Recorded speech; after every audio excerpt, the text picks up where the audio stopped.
It was a match. Oh, man. You're sitting there hitting, I thought I hit all the buttons. It's a match race to get in at 9056. John, here, you there. It's another round of the morning show. And I literally was trying to type and go, okay, what am I doing? Who's going where? Who's doing what? And what's the rundown? So you ask about the rundown. There is a rundown, by the way. Hour one, we got news of the morning, and there's a lot of little news things that are there. And in hour number two, it is our standard hour number two. It is fully loaded with Nino. Nino has news. And I mean, like personal, like news, professional news kinds of things. So we'll start with the breaking news involving Nino in hour number two. And then Niko Moreno, our buddy from Pulso Sports and the Soccer Bar, drops by last half hour of the show, and he'll break down everything on his mind. The mini week that was in Major League Soccer will get you ready for the weekend. We're kind of steering in that direction as we always do on Thursdays, and getting you ready for everything that is on the table. So fully loaded with Nino. Niko drops by last half hour. Jarrett's here now. Jarrett, what comma is on your mind, sir? ... question mark as we start a Thursday. Weekend is coming. Games are coming. God, I don't know, man. We got a game this weekend. There are a bunch of games this weekend. Teams will play. The standings will change again. Everyone will lose their shit over the standings once again, Yes. No matter where your team lands. True. Because the bed you are in, wherever you are, you have made it to this point. Doesn't mean that's the bed you end up in. We'll find out. But, yeah, we'll see. Yes. We got two this weekend, too, yeah? Yeah, we do. It is a full weekend, actually, with Memphis. Good Lord. Right state, wrong Correct. city. Right state, wrong city. Nashville dropping by on Saturday. Lucas Panzica, by the way, is going to bat leadoff. I think he's going to be in his car. He's already warned us. So Lucas is bat leadoff tomorrow. Break everything down on the Nashville side of things, and that'll get us started for Friday. And then game on Saturday. It'll be indoors. It'll be dry. Sunday, however, somebody will still bitch at me about the roof. Yes. So you'll have. Doesn't matter if it's raining. Yeah.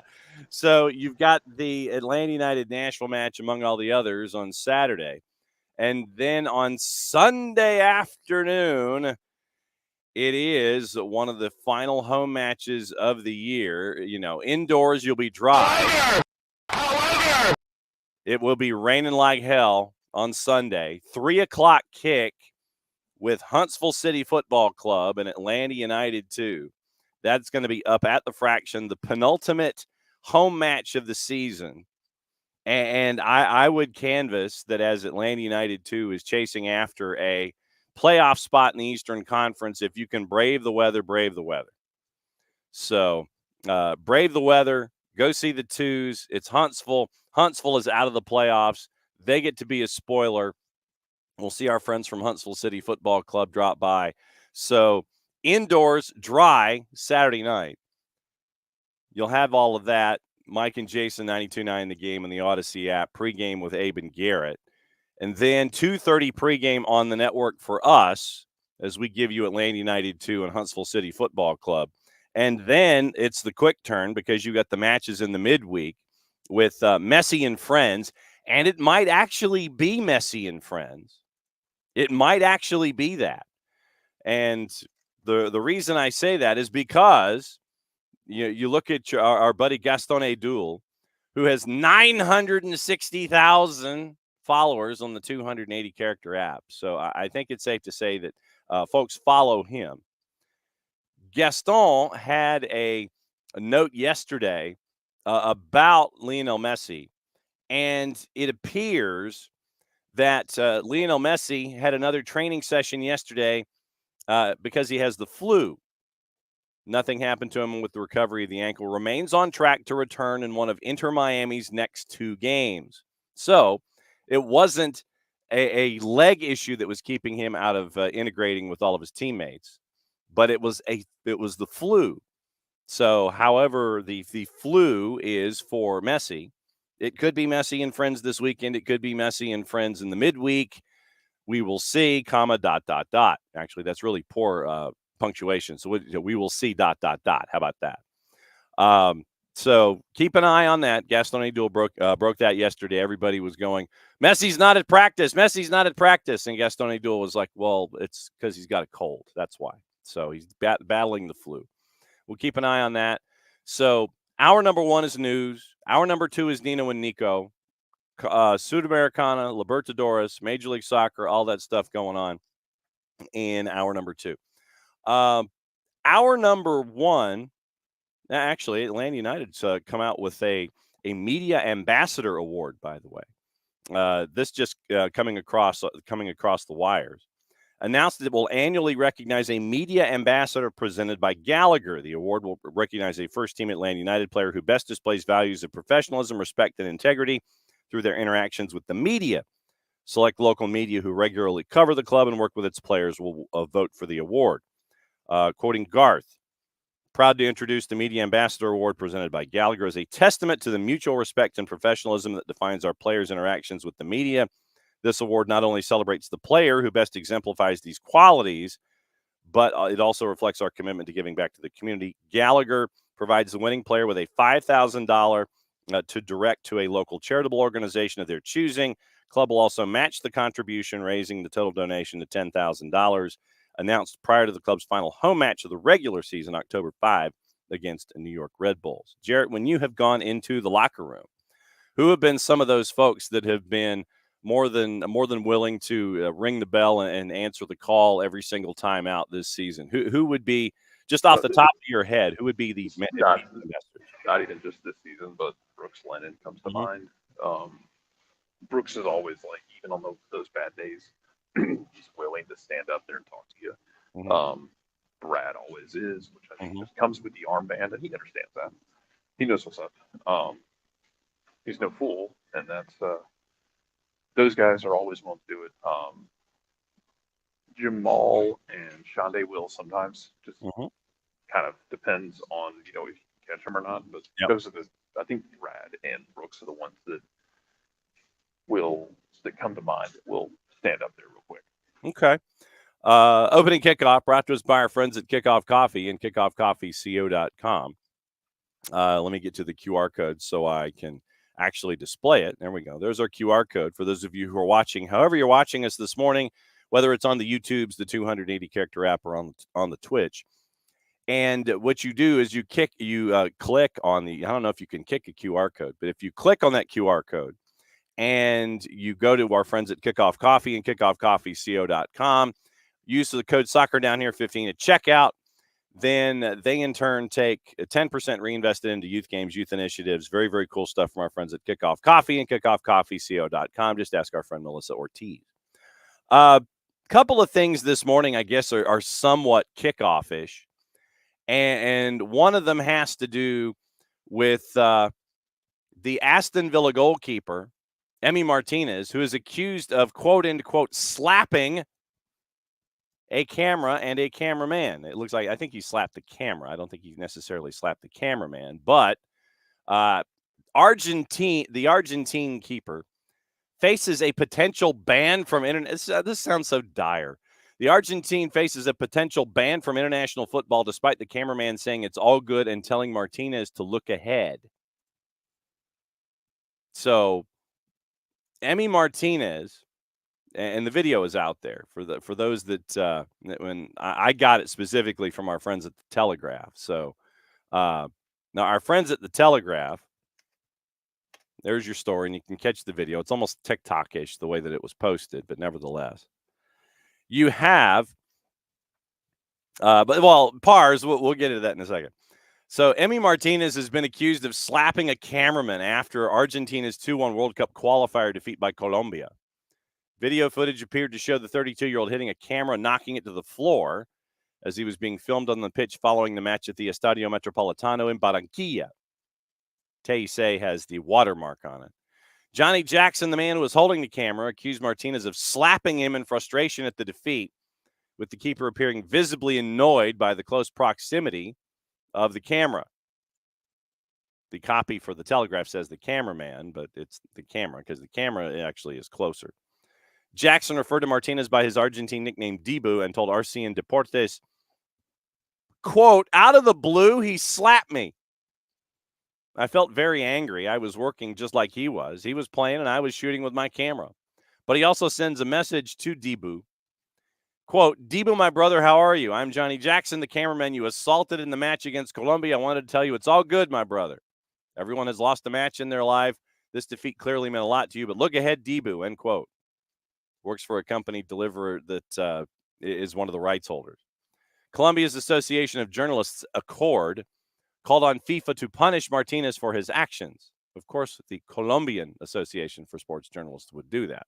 And like I said, we'll talk to Nino about this too in hour number 2. Footballers have in the past been suspended for similar incidents, with the Villa keeper potentially at risk of an international ban. In a statement, Accord President Fiver Hoyos Hernandez said that Martinez had attacked freedom of expression. Quote, as the journalistic authority in this country, Accord wants FIFA to produce an exemplary sanction against Mr. Emiliano Debu Martinez, who is no role model for new generations. I feel like the entire thing is just a finger wag here. CONMEBOL did not comment. Argentina leads World Cup qualifying with 18 points after 8 matches, 2 points ahead of Colombia. All teams have 2 more qualifying matches next month. The top 6 will earn automatic spots in the 26 World Cup. So the idea that the Colombian media, the Association of Sports Journalists in Colombia, would call on FIFA to punish the Argentine keeper, there couldn't be anything involved in the standings attached to this at all, considering that Argentina, after 8 matches, is 2 points ahead of Colombia. I mean, not like these two teams are really going to be in any great danger of not qualifying for a double negative, but yeah, just the gymnastics of the Colombian journalistic authority, Accord, as they call themselves, the journalistic authority in this country. I feel like literally I should take my index finger and just wag it in the air as I'm saying all these things. The journalistic authority in the country wants FIFA to produce an exemplary sanction. Is it wrong that Debu slapped a camera? Absolutely, yes, it is. I will be intrigued to see what the punishment is. Debu runs hot and cold. And once again, I'm going to say, I am prefacing all of this by saying it is not cool to attack a cameraman. And that was why I wanted to have this and have Jared as a part of the discussion, because Jared has been in these situations in the past. The fact that Jared is 8 feet 2 inches tall kind of, make sure that Jared is given the appropriate amount of space. It's like, if someone's hot under the collar and they see all 8 foot 2 inches of Jarrett coming at him with a TV camera, you're not going to get the same kind of reaction that we saw with Debu Martinez and Johnny Jackson. As I said, is it okay to slap a camera and a cameraman? No. But the interest of Accord for an exemplary sanction, the fact that could it be motivated by the fact that Colombia is in second place and Argentina is in first place? No. The exemplary sanction. No. Extra primo good, sir. No. That could never happen. But anyway, so Debu's in hot water. How hot the water will be, we don't know. But yes, it was intriguing to see, in fact, that Accord, the journalistic rep group in Colombia, is wanting an exemplary sanction against Debu Martinez. Jared, I was explaining that opening kickoff is Debu Martinez slapping a camera that was attached to a cameraman who was on the field after the match that Argentina lost, and Argentina has now lost 2 in a row in CONMEBOL. But the group that is in charge of the media in Colombia, who happens to be second in the standings, 2 points behind Argentina at the moment, is calling for an exemplary sanction. I said, is it okay to slap a camera and a cameraman on the field? No. No, it's not. Um, as someone who does field camera, Yes. don't touch me. No. Don't touch me. No. I'm not going to touch you. I have no interest. I'm not trying to die. I already take my life in my own hands enough, trying to get my ass not run over on a daily basis. Don't touch me. Mm-hmm. Mm-hmm. Sorry, don't touch my gear. Sorry, you caught me with a sip and a sip. I promise you don't want to deal with the fallout of having to pay for a camera. You break the damn thing. Those cameras ain't cheap. No, especially these days. No, they are not. No, this is it's easy 6 figures for the full setup for these 4K cameras.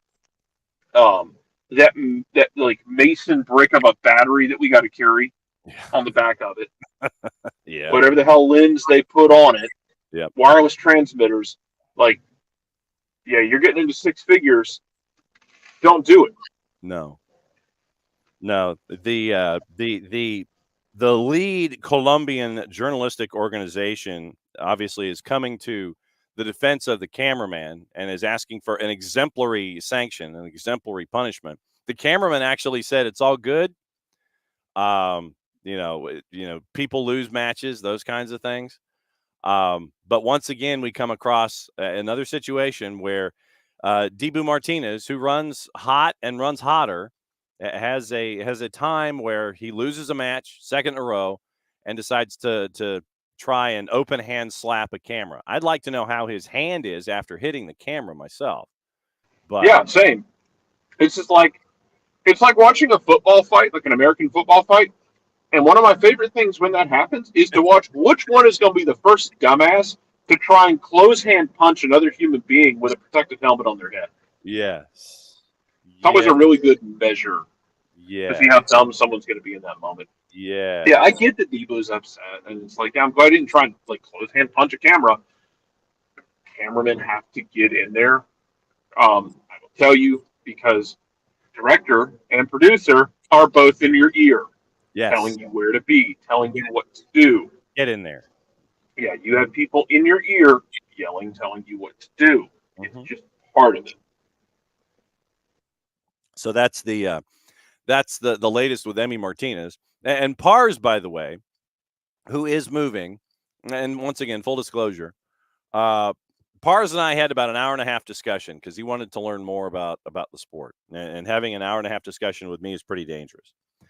So he wanted a team to follow in the Prem, and we kind of broke it down away from the Grandes. It's like, okay, who would be one to follow? And I gave him West Ham, and I gave him West Ham because of Unai Emery. And yes, I told Pars specifically, yeah, I know that I ished all over Unai Emery when he was at Arsenal, but I've learned the error of my ways and publicly apologized to Jason about it. And they also have Dibu Martinez in net. So you have, one to the other. It's okay. It's they're not related, Pars, but this is the keeper that you currently have as a part of the team that you are starting to follow. So these are stories of Dibu. So this is part and parcel to the Dibu Martinez that you have between the sticks for you in domestic competition, not international competition. But like I said, we'll talk about. We will discuss what is going on with CONMEBOL, et cetera, hour number 2 once again. But Dibu Martinez open hand slapped a camera, and the cameraman was pretty hot. All right, so Rich is letting us know Messi returns to playing against the Union. I'm guessing that Jonathan Tannenwald kind of broke that. We suffer in this together, Rich, because he's coming here right after. Yeah.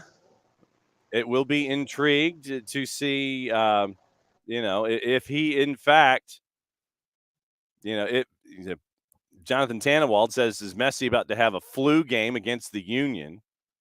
So perhaps, but you don't know how many minutes. Is Messi going to come off the bench? First and foremost, is he going to be done with the flu? That's the first thing. Is he going to be done with the flu? And I put that in quotation marks. Is he done with the flu in time for this matchup with Philadelphia on the weekend? Then, in turn, short order, does he play on turf against Atlanta United? Once again, short order coming off of 13, I want to say, games in a row that he missed. So does he get a run out? Does he, is it saved? Does he get a run out against Atlanta United on Wednesday? That's the juggling act here because of coming off of the injury that he had. I will be intrigued. That is part of the Palace intrigue involving Messi and the flu. Is he going to be okay enough to make the road trip? Does he start? Does he come off the bench? How many minutes can he give you after being away for months? All of that stuff is going to be intriguing to me anyway. So, it's just I'm interested in seeing the lay of the land over the next week. Michael says it makes zero sense that Messi would travel here. But like I said, I don't know. Are you trying to get him ready for the playoffs? Does he make a run in? Does he make a cameo?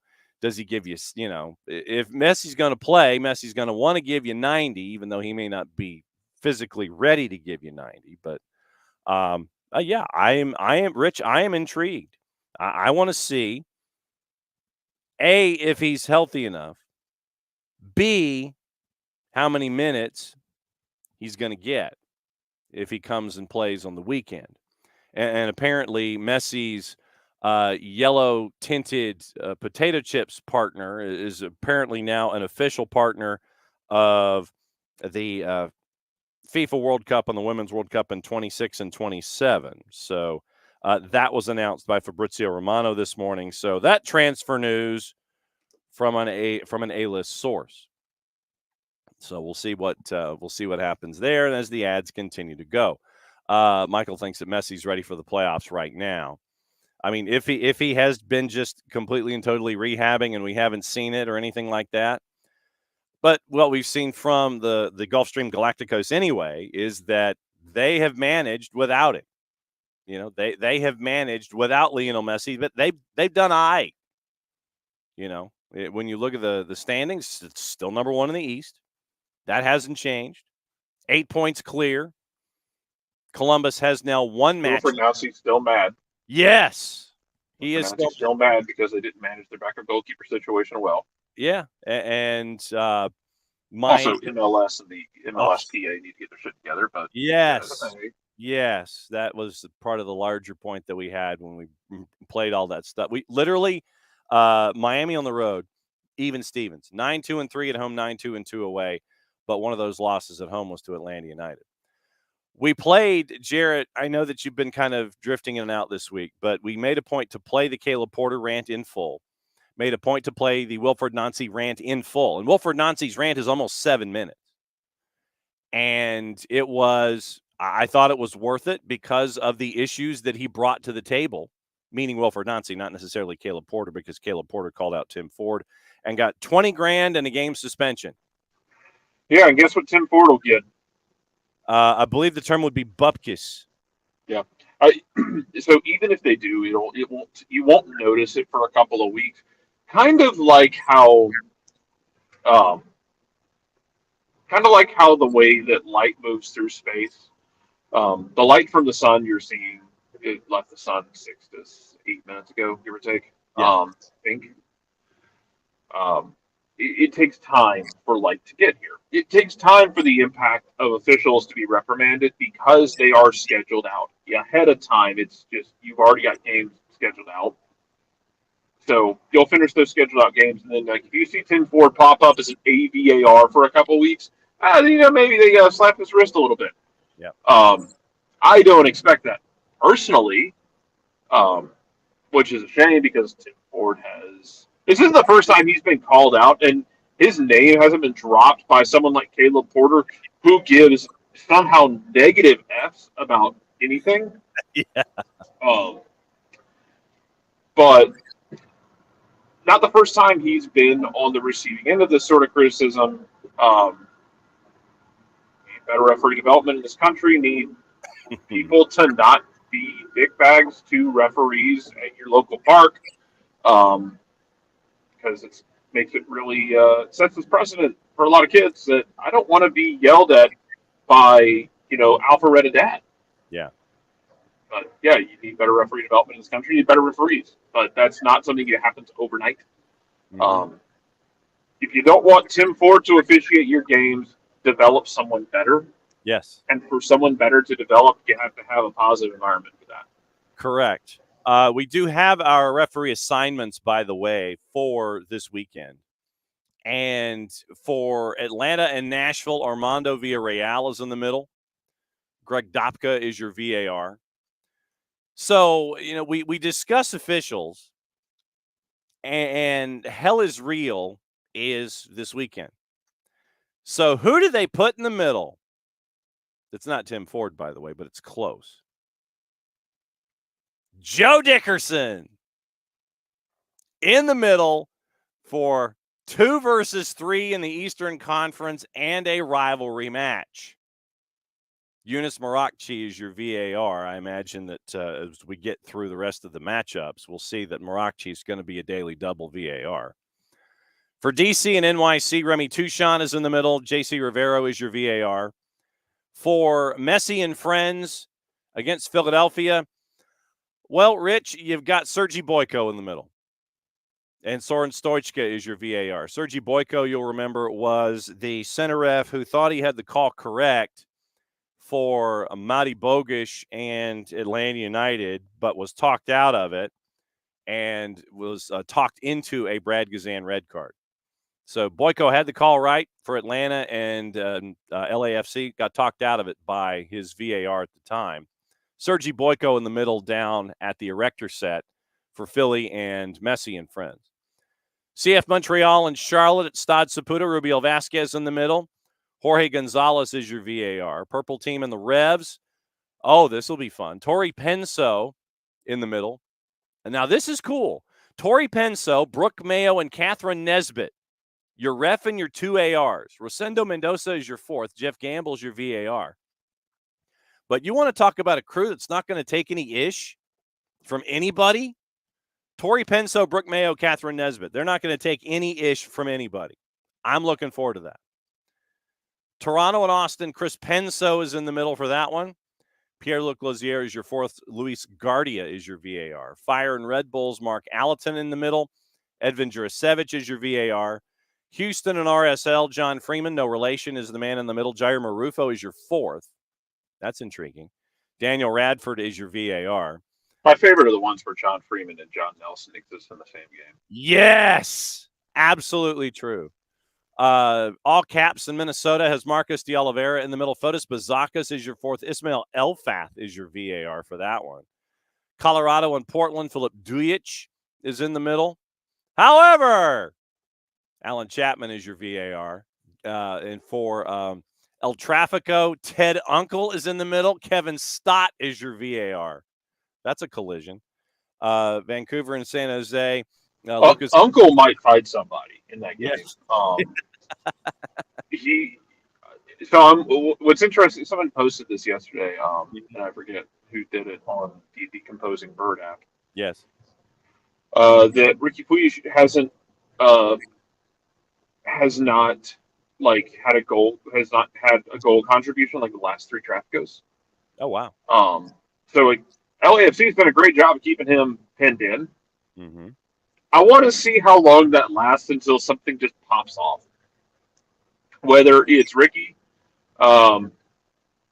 deciding to take matters into his own hands, or somebody on his team decides to try and just kind of create a dust up to create some space for him and to get everybody off kilter. Because LAFC is boxed him in, which is part of the LAFC is more pragmatic in 2024, going back to when Carmelo took them over.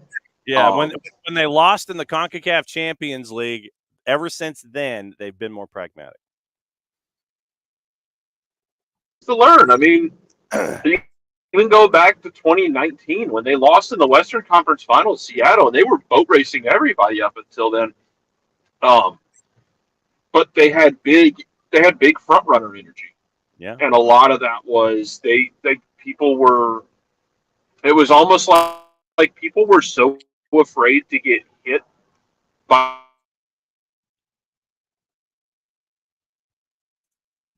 As Jarrett's drifting in and out of cells. didn't give a damn. Yeah. Oh, man. Here he goes. Hang on. Jarrett's drifting in. There he goes. You changed your cell phone.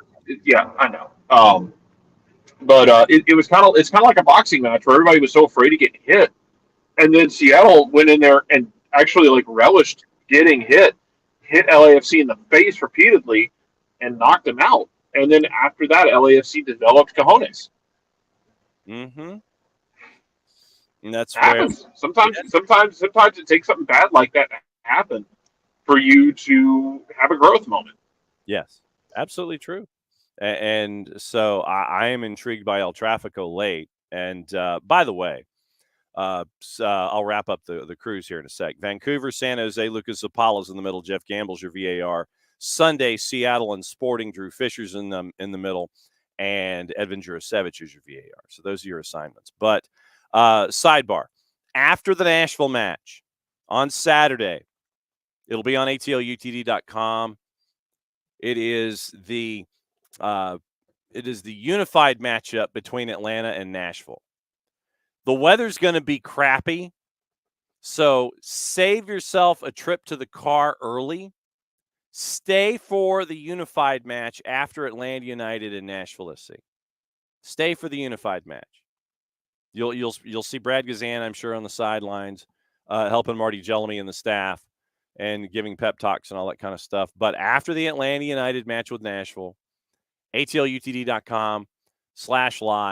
Maddie and Jason will have the call for you, and it will be the unified matchup between Atlanta United and Nashville. So stay for the unified match. That's your public service announcement for. I can just picture Brad Guzan like in a coaching role, like in the suit, like being very demonstrative and like just these limbs flying every which direction. It's just very easy to visualize. Yes.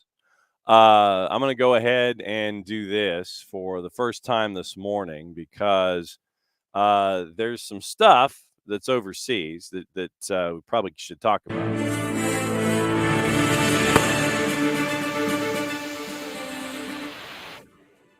Couple of things out of the Prem. Mikel Arteta has signed a contract extension for another couple of seasons at Arsenal. How do we know this? We have the photo of him perched over something alleged to be a contract that he looks like he is about to sign, smiling at the camera and the pen not touching the paper. So Mikel Arteta in the promo photo looks like he's hanging out for another couple of years. Also, the Premier League has the hearing into the 115 counts of alleged financial irregularity by Manchester City will finally start on Monday. Charged with breaking FFP rules around 100 times over 9 years from 2009 to 2018. And City won the Premier League 3 times during the period in question, 12, 14, and 18. Charges vary from failing to provide accurate financial information, not complying with UEFA's FFP, and not disclosing manager compensation. However, not all related to financial issues. 35 relate to allegedly failing to cooperate with the Premier League's investigation. City, of course, denies all of the allegations. Premier League will begin their hearing procedure on Monday, and it could last up to 2 months. Also, Sean Dyche has revealed Everton's takeover bid hasn't yet reached the stage in which he has spoken to prospective owner John Textor. Speaking during the pre-match press conference, this is Thursday, so it's the MD-2. He said, if you're a prospective owner, you're going to ask certain questions, finding out about what you're going to buy and to get a feel. Textor's comments last night that he wants to speak to Dyche about what kind of players he wants to coach. Everton manager Ed, and I haven't had the chance to speak. I can't quite do the Sean Dyche growl. Don't think the deal's reached that position. If you're a prospective owner, you probably would want to build a relationship or certainly know the manager's thoughts. And so Sean Dyche continued for another 2 sentences. But so John Textor, who says that he doesn't want Bramley-Moore Dock to be basically a Spurs banquet hall. That's kind of mad. He doesn't want the new stadium to be like a Tottenham banquet hall. He says the Spurs stadium is too nice for football. Says he would prefer Everton to stay at Goodison Park forever. I hate to break it to him, but Bramley-Moore Dock's already almost complete, so it's going to be kind of hard. So he says that the $1 billion stadium for Tottenham Hotspur is too nice. He says, I remember the first couple of games I went there, people I was with were in this banquet hall, and I thought, this isn't football. And I really believe that. It's way too nice a stadium for football. So he's engaged in exclusivity talks as Bramley-Moore Dock continues to be built. So let's see early returns from the morning about people staying, people getting charged, and people who don't want new stadiums to look like banquet halls. So you got that going for you, which is nice. I know that we have the Open Cup, Jarrett. I mean, the MLS has terminated Felipe's contract because of the gambling allegations. No surprise there. Saw it coming. Yeah, saw that. Yes. By the way, at 11 o'clock this morning, as we are wrapping up, and what I will try and do is I will time our out as close to 11:05 as possible, so you can miss the introductions of everybody in the room. But if you go to the U.S. M&T, really the U.S. Soccer YouTube channel, they will have the unveiling of Mauricio Pochettino in a Q&A session at Warner Brothers Discovery's big building in New York City. So corporate synergy, ahoy, as Mauricio Pochettino is finally unveiled, Jared, as the new head coach of the men's national team. So Chelsea for the women, Chelsea for the men. Mauricio Pochettino gets unveiled this morning at 11 o'clock. Just in time for us to go off the air, too. I know. But that's fine. I can deal with that. It's like, look, we'll be the lead into the Pochettino press conference. I can hang there. I'm fine. Okay, whatever. Whatever. Oh, man. The U.S. Soccer announced the amateur sides for the Open Cup. And so we now have the Open Cup and like the 9 gazillion teams that are going to be chasing after they're going to be chasing after Open Cup. And there were like a lot of teams in 114 amateur teams were confirmed for the qualifying rounds yesterday. 114 amateur sides. I mean, that's cool because you get Soda City FC, the UPSL spring champ. They earned entry into the proper with winning a championship, as well as the New York Pancyprian Freedoms winning the USASA National Amateur Cup. Again, Soda City is the funniest story. If for no other reason, because they weren't supposed to be there. Mm-hmm. The only reason they made it to the UPSL playoffs is because they finished third in the Carolina region. The two teams ahead of them basically neglected to go to the playoffs. Mm-hmm. So that they went, had to play Kalanji. Kalanji Pro Profile, yeah. Like, scored a goal, scored a penalty in, the 93rd minute to send it to extra time and won. And, and then even, God, the game I did when they played against, South Florida or Fort Lauderdale, I forget what they called themselves. Even that one, they were down in the 110th minute. They were down a goal. They just refused to die. Yeah. It was stubborn and admirable. And they go from there as the third place team in their division. They go to the national championships up at Pittsburgh. Jason got to call that weekend. And Soda City survives, and they are now a part of the Open Cup amateur folks that are now in the tournament proper. Get this. For the qualifying rounds, October, November, December. So we're already into match windows and knowing the dates. 10-5 and 10-6 is the first match window for amateur sides in the Open Cup. And just so folks know, local teams, local area teams in the footprint, you end up with teams like Hurricane FC out of Florida in the USASA.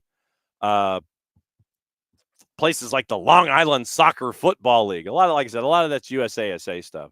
NISA Nation is getting 4 teams in there. There's news on NISA in a bit, or at least reports on NISA in a bit, not news. Then you end up with the UPSL with 50 teams. 50 UPSL sides make it into the qualifying rounds. A couple of familiar faces. Alexandria Reds, Dalton United out of Georgia. They're a part of it as well.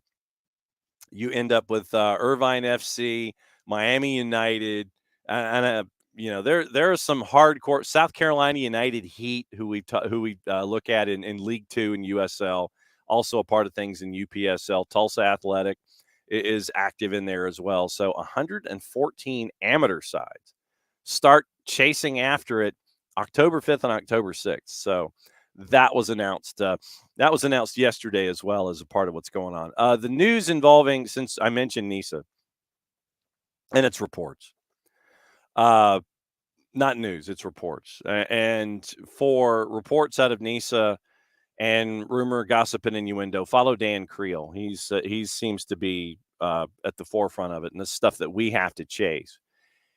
I know this, considering, and I'm not going to be sarcastic about this, as much as it is easy to sit there and throw darts at NISA, it is being reported. Like I said, this is rumors that the coaching staff at Georgia FC have not been paid for 3 months, and that would add itself to other folks not having been paid and players not having been paid or being paid late.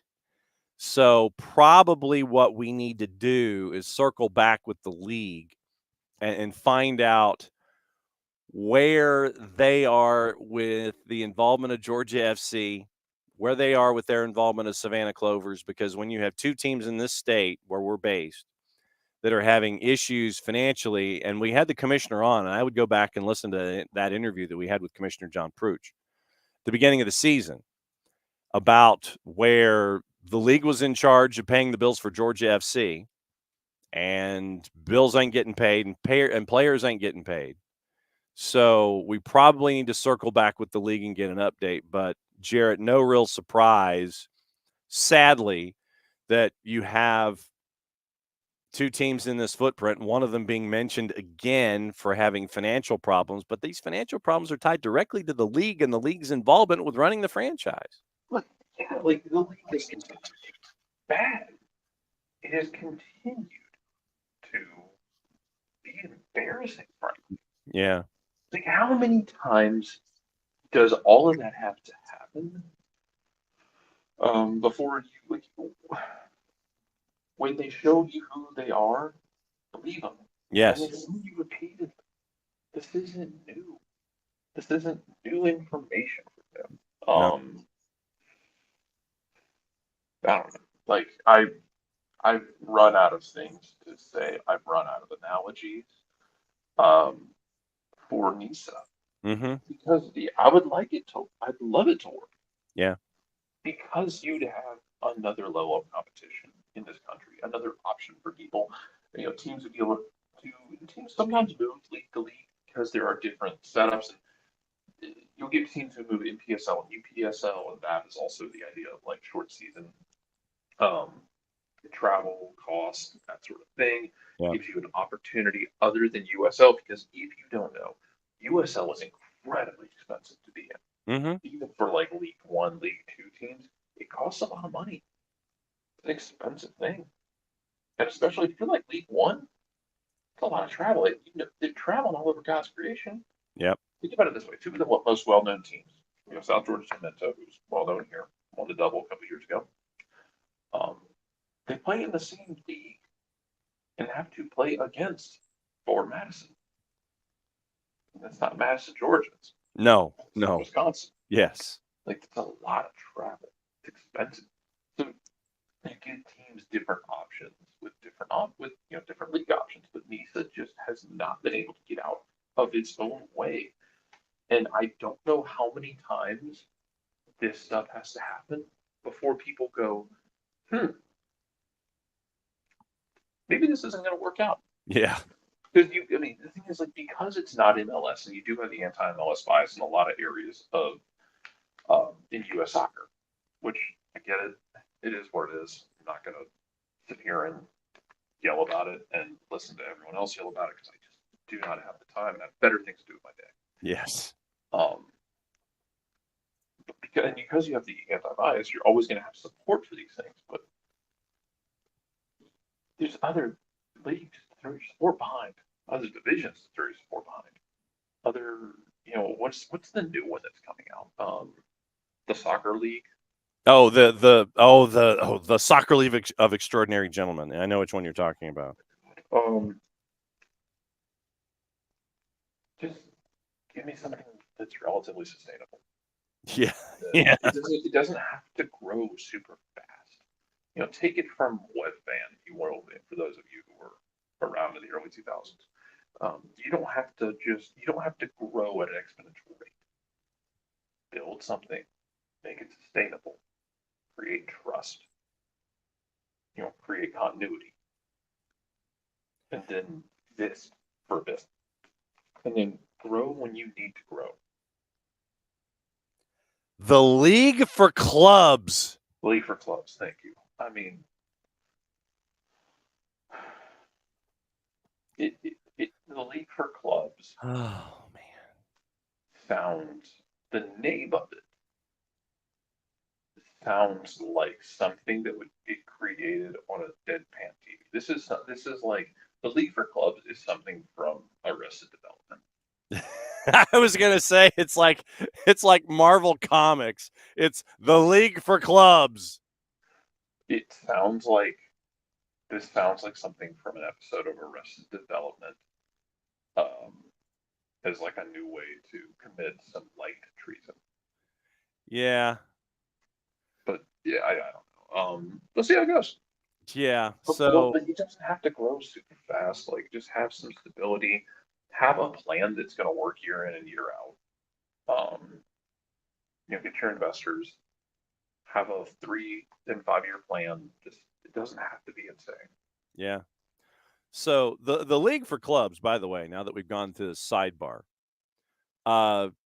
there are some folks that have become disenchanted in their either current league, their old league structure, the league that they were last associated with. This is the breakoff league that involves Kingston Stockade and Tulsa Athletic and those folks.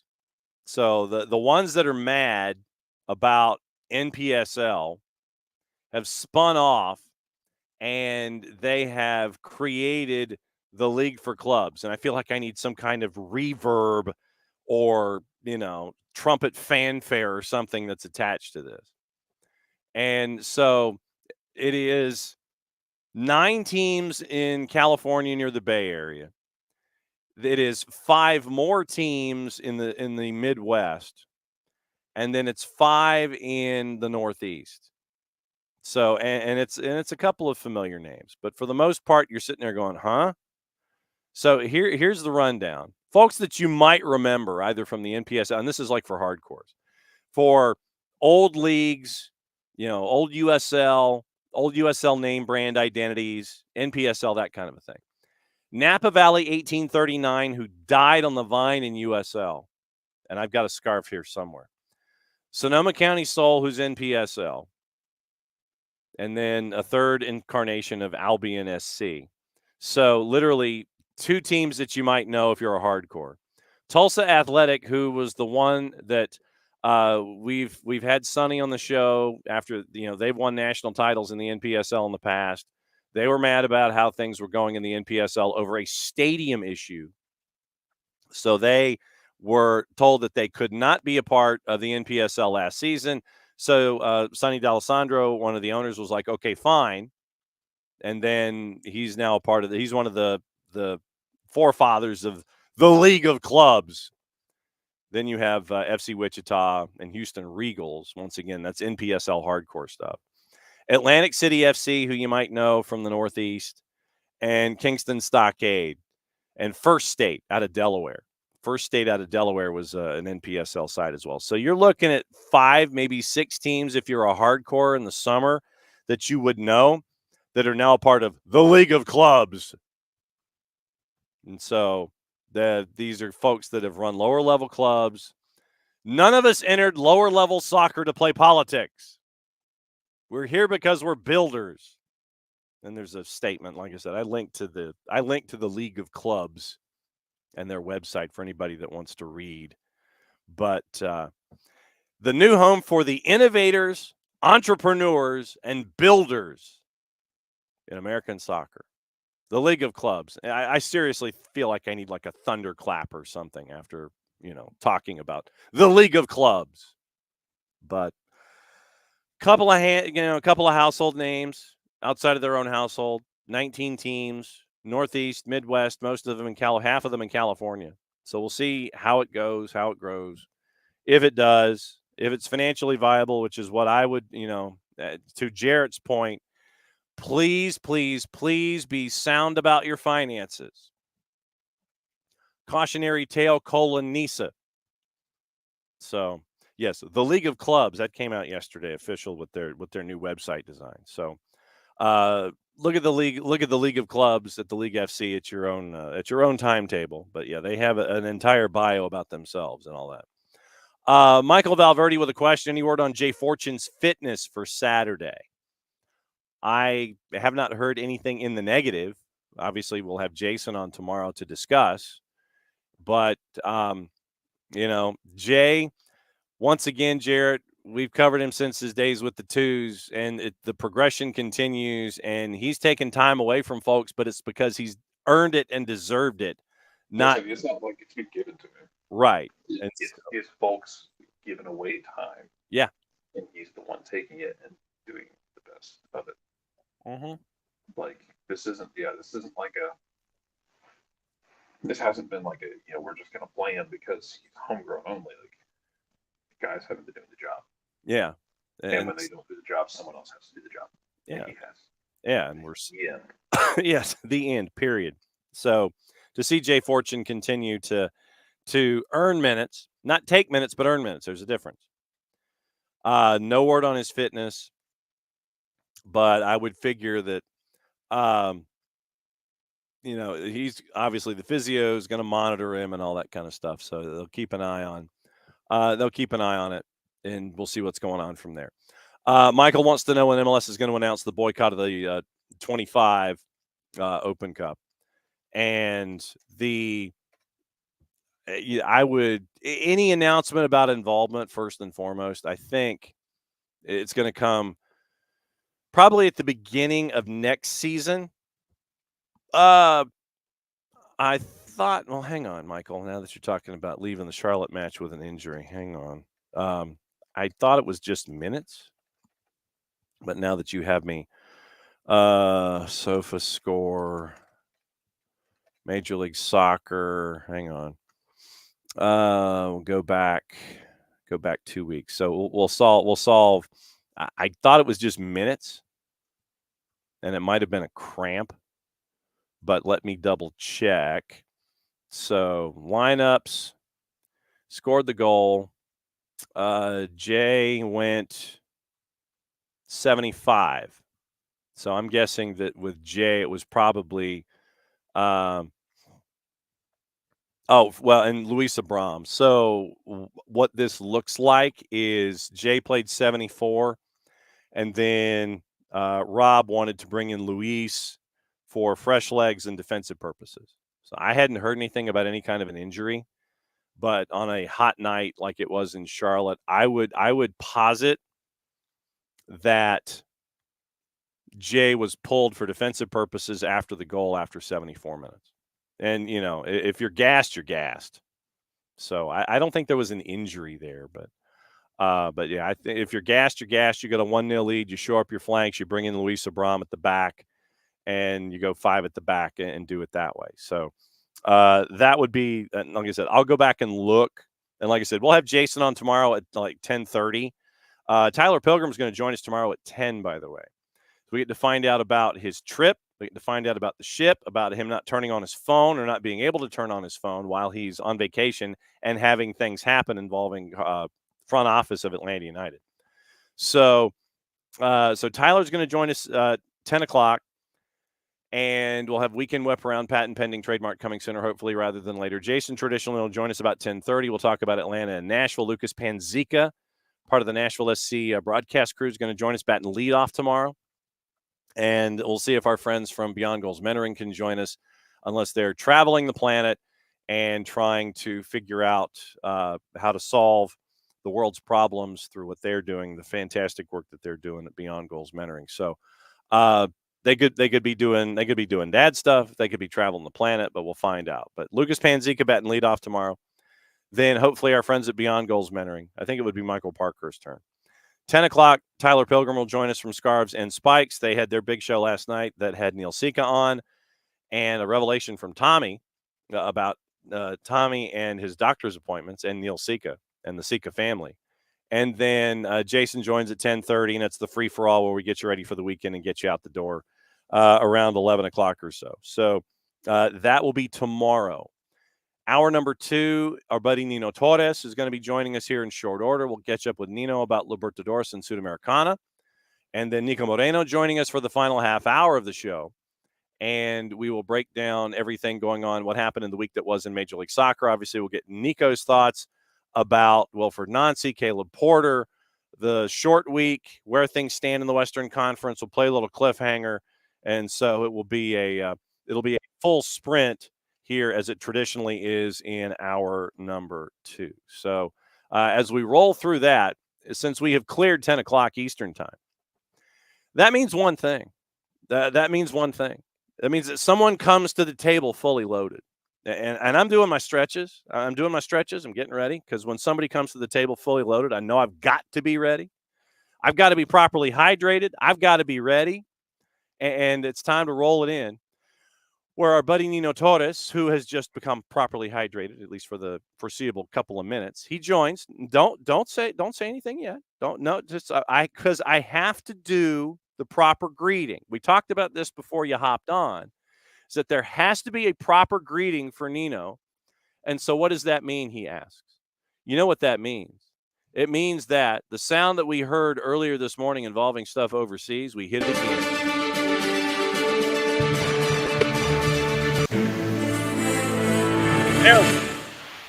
All right. So now the breaking news sounder finally circled back through. Nino has breaking news. So hit me. Hello, America. We are back. Nino Torres is back behind the mic on Gold TV this weekend with the Primera Liga. Yes, I leave the free agency and now I'm back with Gold TV. It's been the longest couple of weeks of my life. I have no idea what was going to happen with me. I have no idea what was going to do. And then everything happened so fast, so quick, and it was amazing. I was shocked by the way, John, because the news, when they said they were shutting down the operation in Peru, say, well, I apologize, guys. It's just, I know it's a late notice, but Saturday is your last game. What? Mm-mm. Oh boy. So all right, everybody, just do the farewell thing and everything else. But then Sunday was all quiet, because we got no games. You don't go into the station. But on Monday morning, it was Monday afternoon. After I was all my LinkedIn profiles going Indeed, everything, everywhere, right? I got a phone call, right? I actually got a WhatsApp. Hey, Nino, can I talk to you? And it was this guy, the manager from Gold TV. I was like, yeah, of course you can. And he called me. Hey, Nino, I'm sorry. This business decisions. We got to do what we got to do. We're shrinking the operation, but how about you? You want to talk? You want to work for us directly? No third party involved? Oh, yeah. Okay, so let's figure things out. Let's get it going, and we're gonna get you back as soon as possible because we love you and we need you. So, yeah, we're back. The man Oh is my God, man. he's So we back. just got now the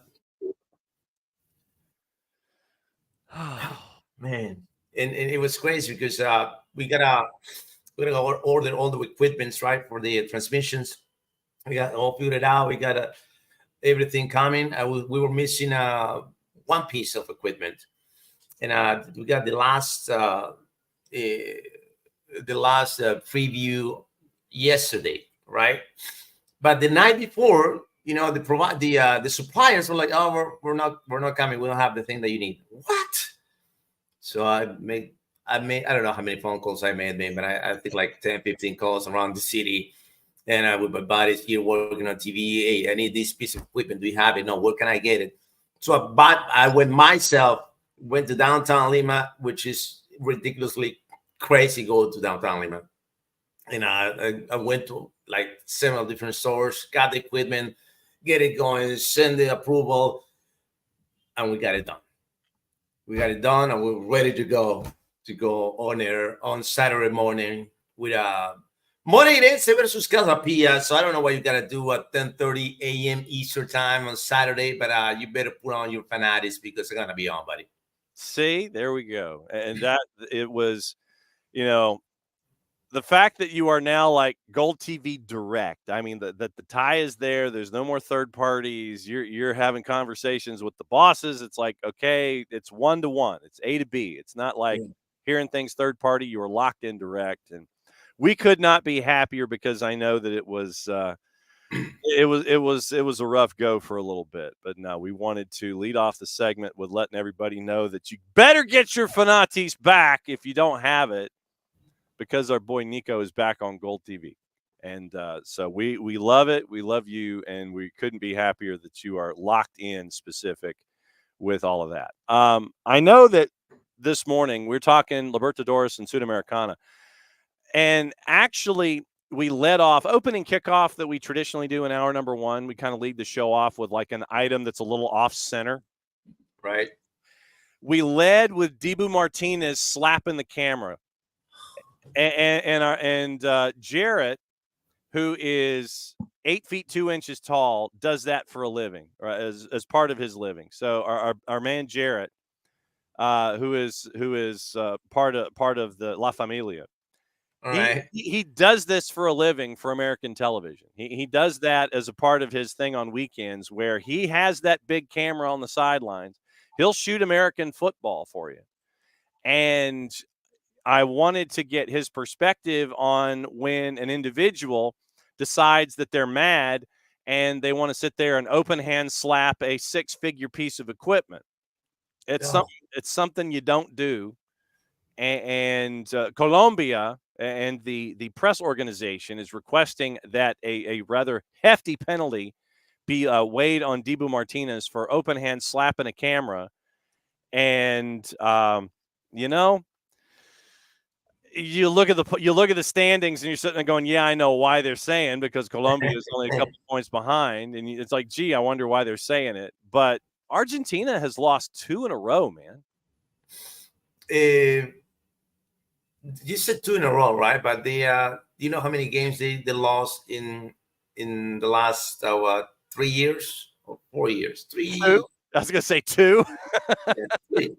Yeah, 3 games in 3 years. So that's how many games they lost. And Rodrigo de Paul was talking to the media saying that, right? But they were so calm. They were so relaxed with the loss, because they know that the best goddamn team in the planet, man. And if you win, you beat me, okay, it's all right. We're gonna go 15 rounds. We're gonna go 15 rounds. We're gonna beat you 14 times. I give you that one. All right. So chill, people. Argentina, the world champions, Copa America champions. Yeah, we'll take that hit. We'll take it. We're gonna shake it off a little bit, and we're gonna keep going and destroy whoever is next on these Commonwealth qualifiers.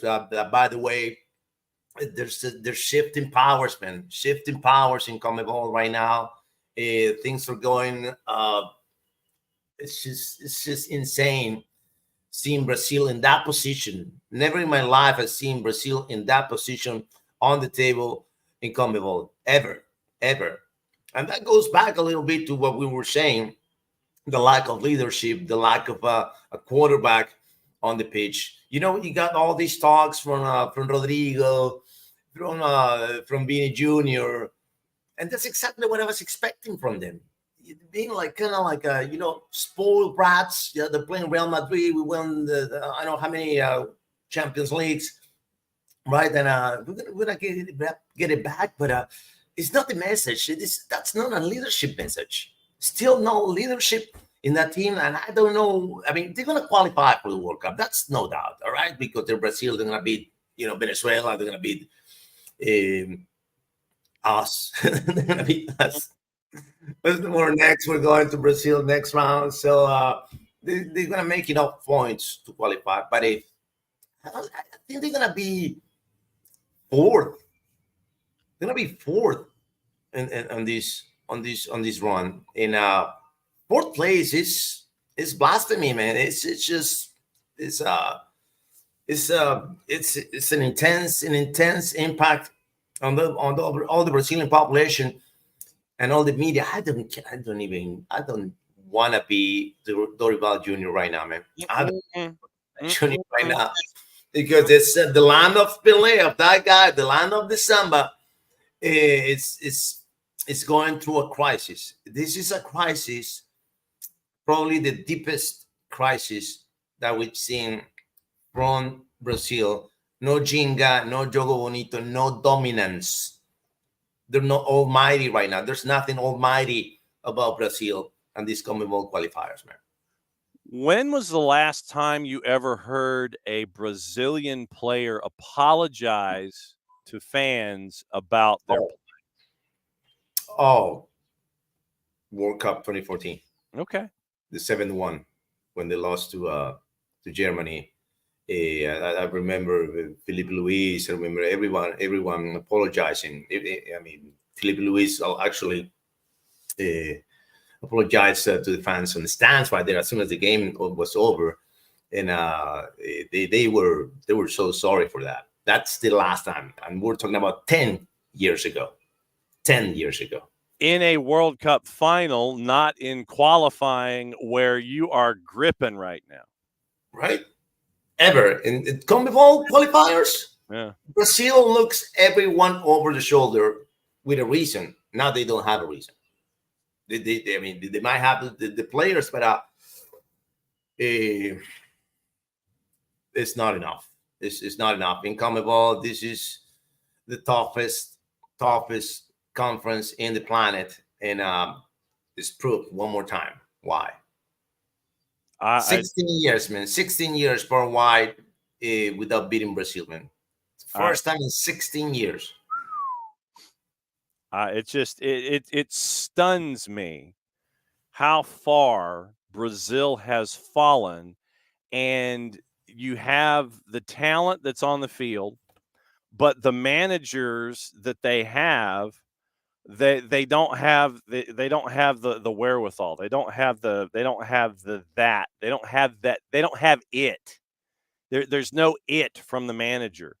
And it's just, when you've got a team that is grinding and fouling and pulling jerseys and trying to goad folks into yellow cards, it is, instead of what we're used to seeing. I mean, it is 180 degrees, and it's an ugly watch. It is, and I got some facts for you for this debacle of Brazil. All wow, right? He used the word debacle. Wow. Yes, because it is, man. No denying. I got these facts that I saw the other day on X. After the exit of Qatar a couple of years ago, we're talking about 2022. All right. Right. For the second time in history, they drew with Venezuela in the World Cup qualifiers. They lost to Uruguay for the first time in 22 years. For the first time ever, they lost to Colombia. Ever. They lost to Colombia in qualifiers. They lost to Argentina. And for the first time ever, they lost at home for the World Cup qualifiers. We're talking about first time ever. So this never happened before, man. Never happened before. Okay. What else we got? First time in 16 years with Paraguay, and they lost 4 of the last 5. There's one more too. They haven't qualified to the first Olympics in 20 years, losing to Argentina. First time Brazil was not in the Olympics in soccer. In soccer, are you kidding me? That's why I use that word, man, because it is. And the thing is, there's no signs of improvement. Who's gonna come here to save them? I don't know, man. I don't know. It's gonna be ugly. It's gonna be still ugly. And of course, then Vinicius Jr. said that. Mark my words. Save this tweet. Save this, because we are gonna win the finals of the World Cup in 2026. But if you if you do that, I don't. Here's what you do.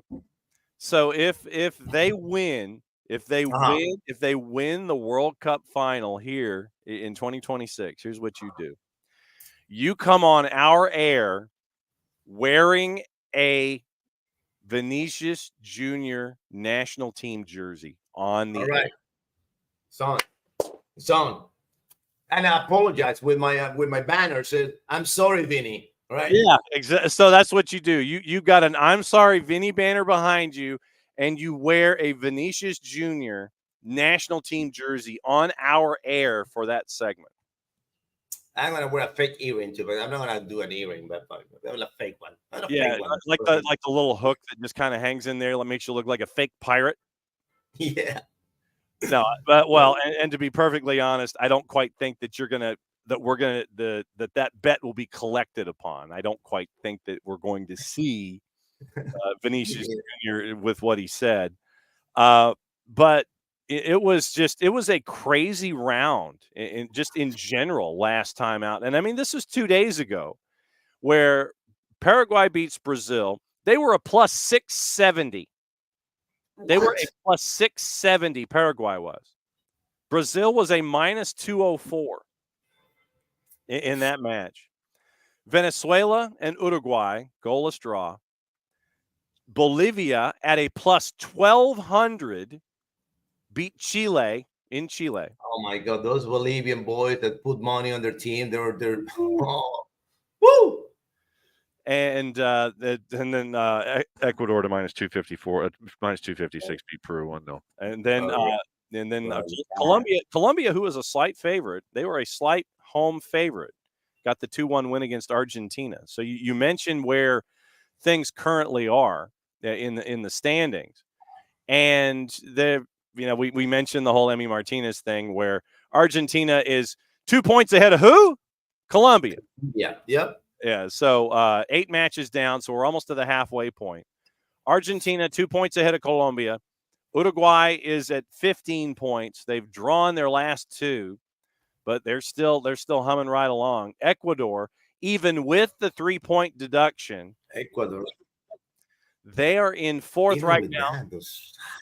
At 11 points, they're in 4th. Brazil, who's lost 4 of 5. You stare at that and you're going, what in the blue is? You've lost 4 of 5 in qualifying in CONMEBOL. What in the blue ish is going on with you people? And then 2 goals ahead of Venezuela in goal difference, tied at 10. Then Paraguay and Bolivia is another part of the mess. Bolivia is scoring goals, but they're also giving them up more. And they're 4 goals behind Paraguay in goal difference. And then obviously Chile and Peru are 9 and 10. But it's interesting, we talk about the folks that are getting in and then the fight to qualify. And it's like 5, 6, 7, 8 is where we are now heading into this next round, getting to the halfway point. It is 2 groups, but it's an interesting 2 groups. Yes, yes, and the thing is nobody. I mean, Bolivia just completely changed the game here. You know, Mhm. Bolivia doesn't get back-to-back victories since the almighty Echeverri in '94. All right. Since then, they never got back-to-back victories. We're talking about 30 years ago that this is the first time they got back-to-back victories in the World Qualifier. So they that 14 tournament that we're playing at the bottom of the table is getting. I'm not gonna say out of reach because, and I'm gonna be. I'm optimistic here, right? But I'm also realistic, Mm-hmm. and I'm also uh, it's 10 games, man. It's 30 points. Mm-hmm. 30 points. And of course, we already did the math here. All right. So this is what we basically need to qualify for the and of course, among other results, right? It's not gonna be just us because we don't depend on ourselves to get into that number 7 spot that give us the chance to play the playoffs. Okay. Right now we are 0-3-5. Okay. We got an 0-3-5 record. So we need a what is it? 4-8-6. 4-8-6 to qualify. That means we gotta win 4. We gotta lose only 1. That's the Mm-hmm. one in Brazil. And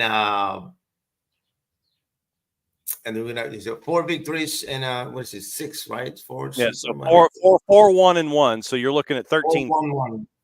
13 points.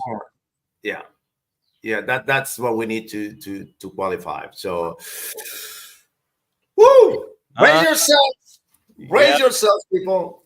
And Yeah. of course, in Peru, the people, man, we're so crazy, and we're so mad. This is what I don't understand, right? There's just a lot of media, a lot of people in the media here, Peruvian media, Yeah. right? Not international media. I haven't heard this from international media. Right. uh, Complaining because we didn't have a plan B for this game. What are you talking about, man? Because they complaining that but we use players that they used to play in the altitude, Yeah. right? Like Piero Quispe, like JP Archimbo, people that plays in the altitude on the regular basis. We got 4 of those, so we use all 4 because it makes sense, right? You gotta go to Quito and you gotta use the players that they get used to the altitude. It's like going to Denver twice, man. Yes, twice. You go to Denver Twice. and then you go to Denver. Yeah, they got another Denver on top of Denver, man. Double stack Denver, huh? Double high high. Uh-huh.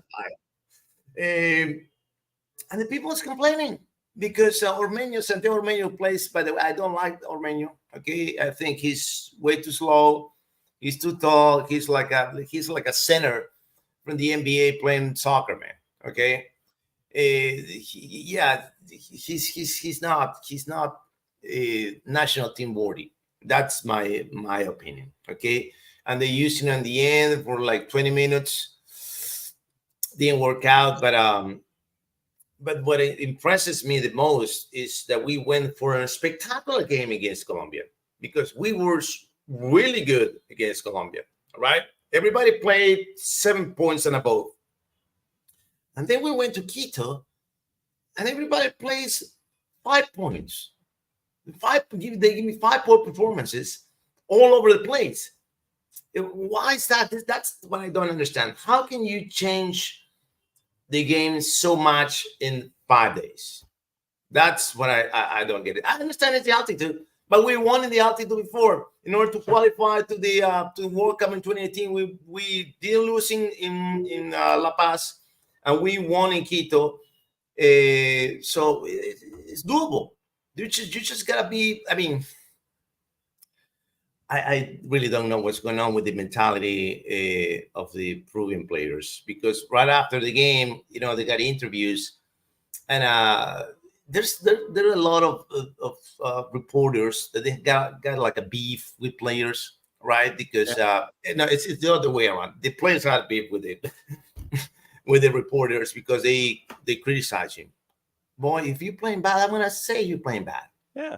What do you want me to tell you? Oh, no, no, no. And they were like, oh, I was not gonna give you that interview. And then you said that you were so negative. You should trust. You should back us up. No, we're not backing you up. Were you playing bad? When you play good, of course, I'm gonna say, oh, great job. But when you play bad, what are you going to tell you? You're playing like Ish. I think I'm gonna say something nice. Exactly. No way. No, that's not our job. I'll do my job. You do yours, man. Okay. But there's a lot of entitlement from these players, and none of these players, excuse me, but you haven't won anything special. You won the Ballon d'Or. You won Champions League. You won no, none of that. So even if that was the case, right? It's not acceptable their behavior, but they're playing a little bit on the tournament, and I think the coach needs to talk to them. Oh, well, coach can say anything because he's been an ass lately too. And so, all right. So another couple of minutes with our buddy Nino Torres. Goal TV's Nino Torres. yes, I can say that. It is Gold TV's Nino Torres. Let's flip the script to Libertadores. Yes, sir. And so 3 of the matches in the final 8 will have been played by the time you circle back this time next week. Flamengo and Peñarol will still be on the table. We will know 3 of the final 4, at least the first steps in that. Colo-Colo and River Plate. River Plate is favored on the road at a plus 147. Fluminense and Atletico. Fluminense favored at home. Botafogo on the minus side, favored at home with our boy Thiago Almada. And taking on Sao Paulo. Sao Paulo is a big underdog, the biggest underdog on the board of those 3 at a plus 354. When you look at Colo-Colo, River Plate, Fluminense, Atleti, and Botafogo, Sao Paulo, what sticks in your head? I want to tell you this, right? They are talking, they're preparing everything in Buenos Aires with CONMEBOL to use River Plate Stadium for the finals of the Copa Libertadores. All right. Alejandro Dominguez is already talking with Chiquitapia. Chiquitapia is, the president of the AFA. And this is the reason why I'm saying this, right? You know where I'm going with this, right? Mm-hmm. And then Colo-Colo, Arturo Vidal says something bad about the Argentinian head coach, which is Ricardo Gareca. Vidal's got to worry about his haircut more than anything, man. Right? I know. So I think that even though River Plate is not playing great, the Gallardo came back. They got El Huevo Acuña. They got the champion, world champion players on the roster now. The team as a whole is not being the machine that they were expecting to be when the return of Gallardo, right? Because now the Michelis is watching the River Plate performances and like, all right, you see, it was not me. Mm-hmm. You see, it was not me. All right, the team still having issues with attack. They haven't been able to score more than 2 goals in the last 5 rounds, and it's not there. It's not there. You have a heavy hitter on top. You have issues with the outback. So it's gonna be a war in Santiago. It's gonna be a war in Santiago, Colo-Colo, and River Plate. I'm expecting that. But in the second leg, you're gonna pay close attention to this game because I'm not gonna. It's something is cooking. All right, and I don't know. Just watch again. If there, I'm gonna make sure that I can put money down that it's gonna be controversies. Whoa! That second leg. Okay. Gonna be controversies in that second leg. I don't know much in Santiago. Maybe yes, here and there, but in Buenos Aires, second leg at the Monumental, and you want to see your team hosting the the Copa Libertadores finals at your stadium, right? All right. Okay. All right. Enough said about that. Now we're going to the Brazilians. The Brazilians, I love to, I think the most interesting matchup here is Flamengo Peñarol.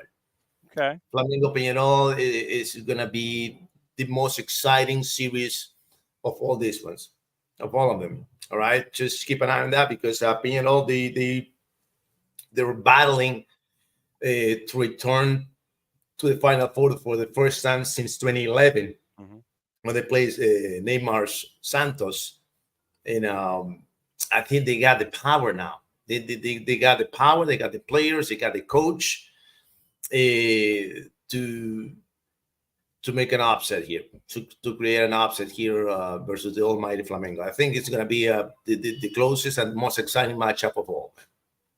All right. So you have said what you have said. We will come back and revisit it once again when you come back this same time next week. Well, minus 31 minutes because of how the world rotates and everything. So what's your rundown for Gold TV this weekend? What are you calling?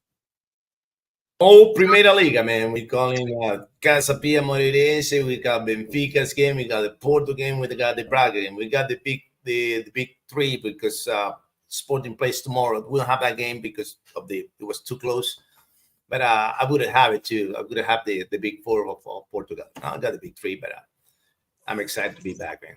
3 of the big 4 in Portugal, Gold TV, and you get it at Fanatis, fntz.co/soccer down here. It helps out us. It lets you see Niko. It lets you hear Niko. It lets you find out about Nino. Niko is next. Niko's coming next. Niko's coming next. So the entire Nino experience. I'm gonna hit the rewind button. The entire Nino experience at Gold TV, fntz.co/soccer down here helps us out. Helps out Fanatis, and you get to hear and see our man Nino in all of his glory. We are glad. We could not be happier that you are rocking it at Gold TV. No middleman, no nothing. It is you and Gold TV. Good to see you, my brother. We will catch up next week. We will talk stuff. Be safe. Have great calls and keep an eye on the pipe. Yes, sir. I got my honey, everything here, man. And could not be happier for you, my friend. Be safe, and we will catch up with you next week. All right, guys. Thank you for having me, John. See you next week, guys. You got it. That's Nino.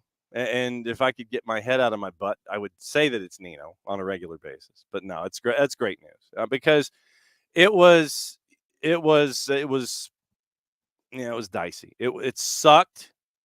But now that things are back the way the earth is rotating as it should. The earth is rotating as it should because, and I mean this in all honesty. When you go and watch Gold TV, one of the voices the entire time that you gravitate toward is Nino. Literally, if you drop in, even before Nino started hanging out with us on Thursdays, you would go watch Gold TV, and one of the instant voices that you would gravitate toward is Nino because of his style. And how he calls things and how Nino doesn't suffer fools and doesn't take any ish. And he'll call folks out on the field. He'll be calling a match. Somebody falls down and flops. He's not going to take any of that crap. That it's a fun listen. And you get to gravitate to a place like Gold TV because of voices like Nino. And now that he is back there, FT full time, not PT part time, none of that. It is FT. He is on the starting 11 for Gold TV, brother. He is the point of the spear. He is the striker for Gold TV. Unless he likes to think of himself maybe as a winger or maybe the attacking midfielder. I don't know.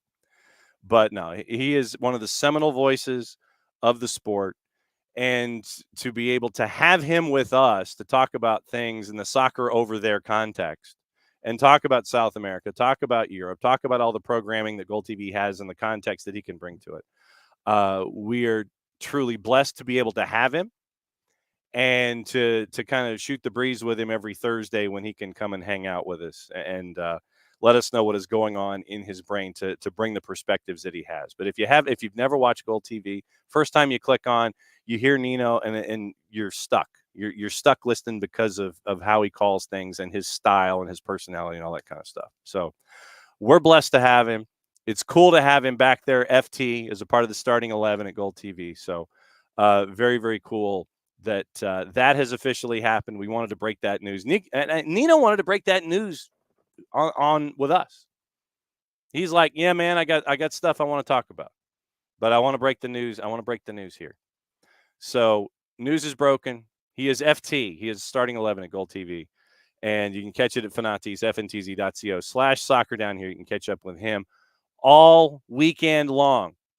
Well, when you're not focused on Atlanta United or anything like that, because we you got to stick with the home crowd. But no, anytime you want to go full junkie alert and catch up with stuff around the planet, you catch up with Nino. There you go. What to watch, where to watch it before Niko Moreno joins us coming up. We're going to talk about everything going on in Major League Soccer and let you know what he thinks about what happened in the 4-0 win, about Wilfred Nancy. Caleb Porter will get ready for the weekend, play a little cliffhanger, get ready for all of the activity on the weekend there with Niko Moreno as he joins us probably on his third cup of coffee. What to watch? Paramount Plus has League 2, Harrogate Town and Doncaster Rovers. You want to talk true junkie, 3 o'clock. FS2's got the Women's World Cup, big win for the U.S. in the U20s last night, 97th minute goal from someone local, Cambridge High, and Florida State got the goal 97th minute, so they advance. North Korea, Austria at 5:30, Germany, Argentina's at 9, Fox Soccer Plus, Germany, Argentina at 5:30, and France and the Netherlands at 9. Paramount Plus has Hull City and Sheffield United in the English Championship at 3, so it's a pretty easy day to break down everything. And you know what this means. Last half hour of the show on a Thursday means that we gravitate from being live in Peru here to Office HD to a man who's probably on his second or third cup of coffee. And we're gonna do that because we got a fancy open that we have to play to make sure that he is gassed up and ready to go. It's time to catch up with our man, Niko Moreno. Thursdays with Niko. Here we go with the fancy open.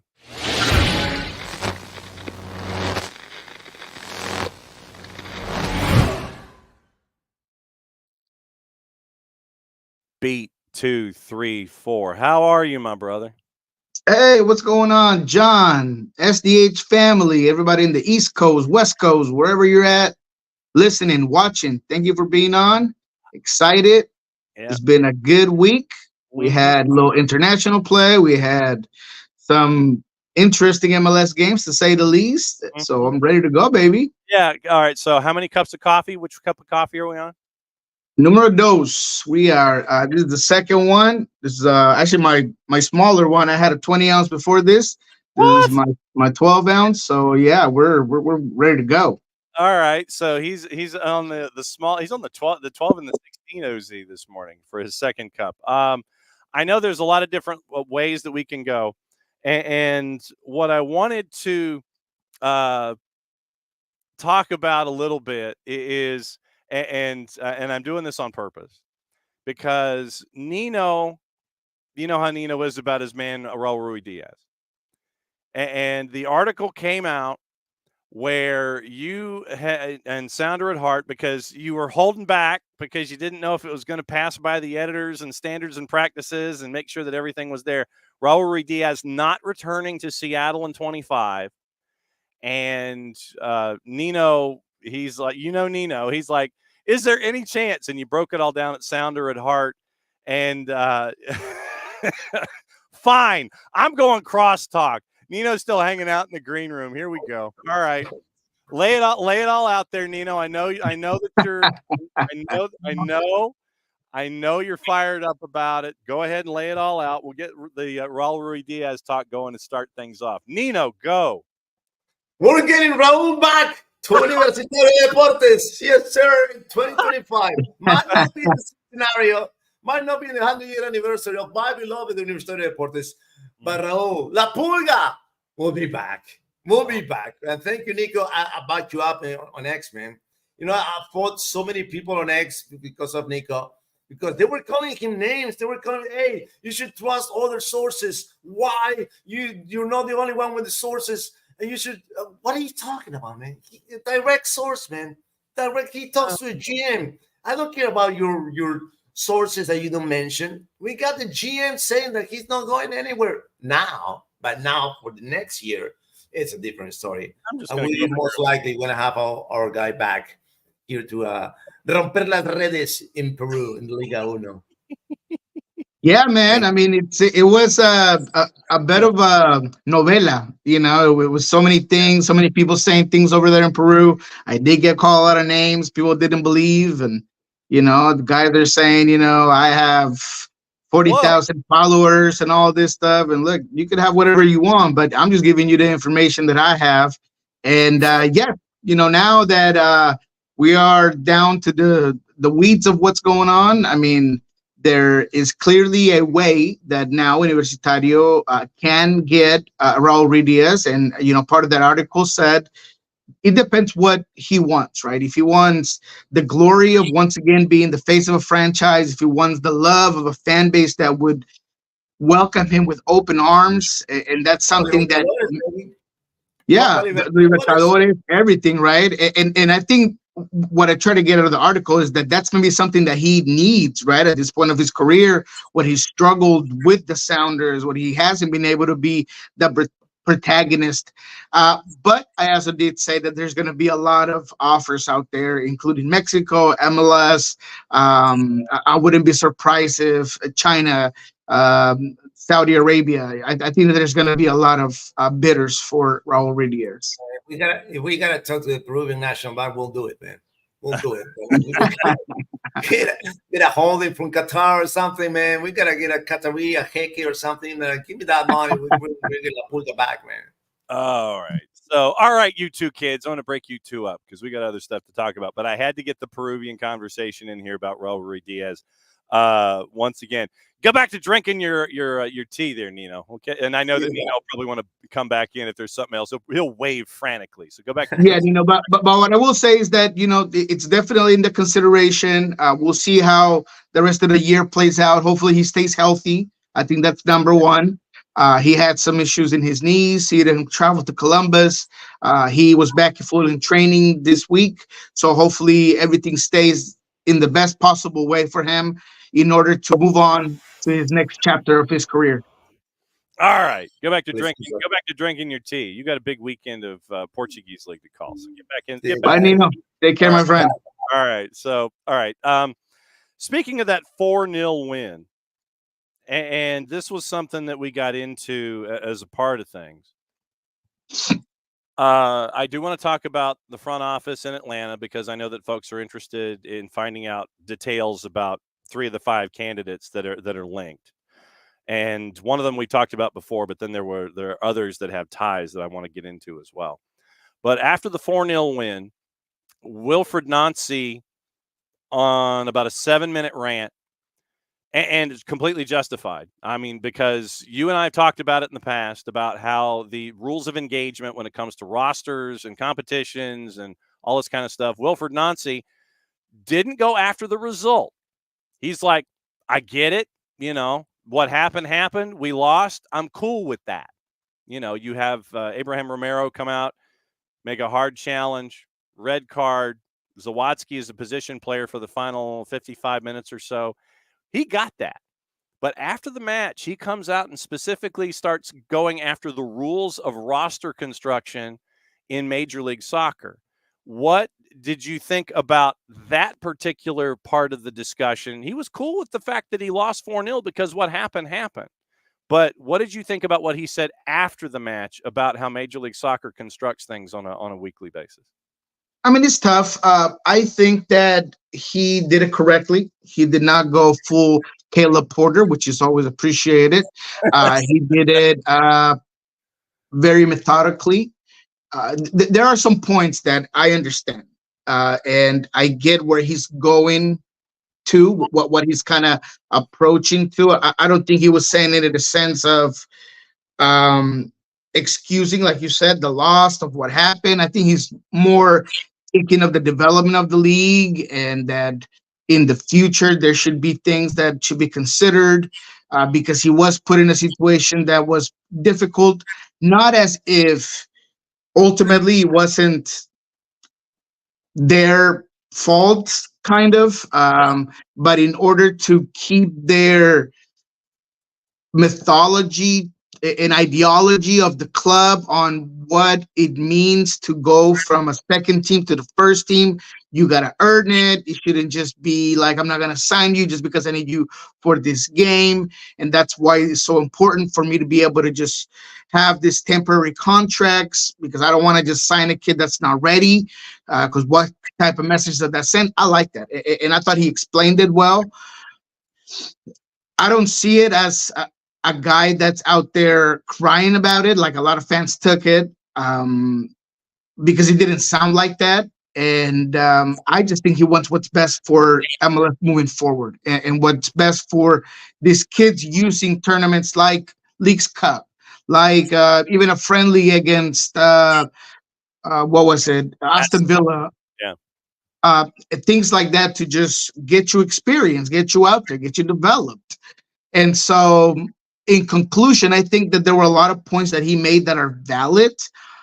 But at the end of the day, decisions could have been made. And I'm not putting it just on him. Right. Those that are above him that understand these rules a lot better, that should be tallying exactly what's going on, could have done a little bit better to ensure that, whether it was through the Olympic um, uh, national team time, that certain elements were put into fruition, so it wouldn't have counted as a temporary The play for yeah. Columbus, Yeah. and they didn't. So there were just a lot of missteps from Columbus as an organization.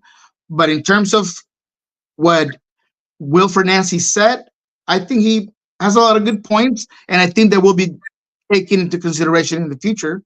Yeah, I think that if Major League Soccer kind of treated themselves more like the NBA, where you're cool with 10-day contracts, 14-day contracts, and you just kind of loosen your roster restrictions a little bit for Open Cup, for Leagues Cup, for these friendlies. So when you're chasing after championships or what have you, so you're not pinned into what we saw with Columbus, and not having a backup keeper from a keeper that was your third keeper to begin with, because your first keeper's on national team duty and your backup keeper's injured. So you've got to bring up a 3 and you don't have a 4. So, I mean, and he brought up his 4 previously, Stas Lapkus from Crew 2, and he couldn't do it anymore because of the restrictions that are there. So I think that if common sense were to be applied, you would allot for more floating up and down of players from your second team and things like that. Because I know that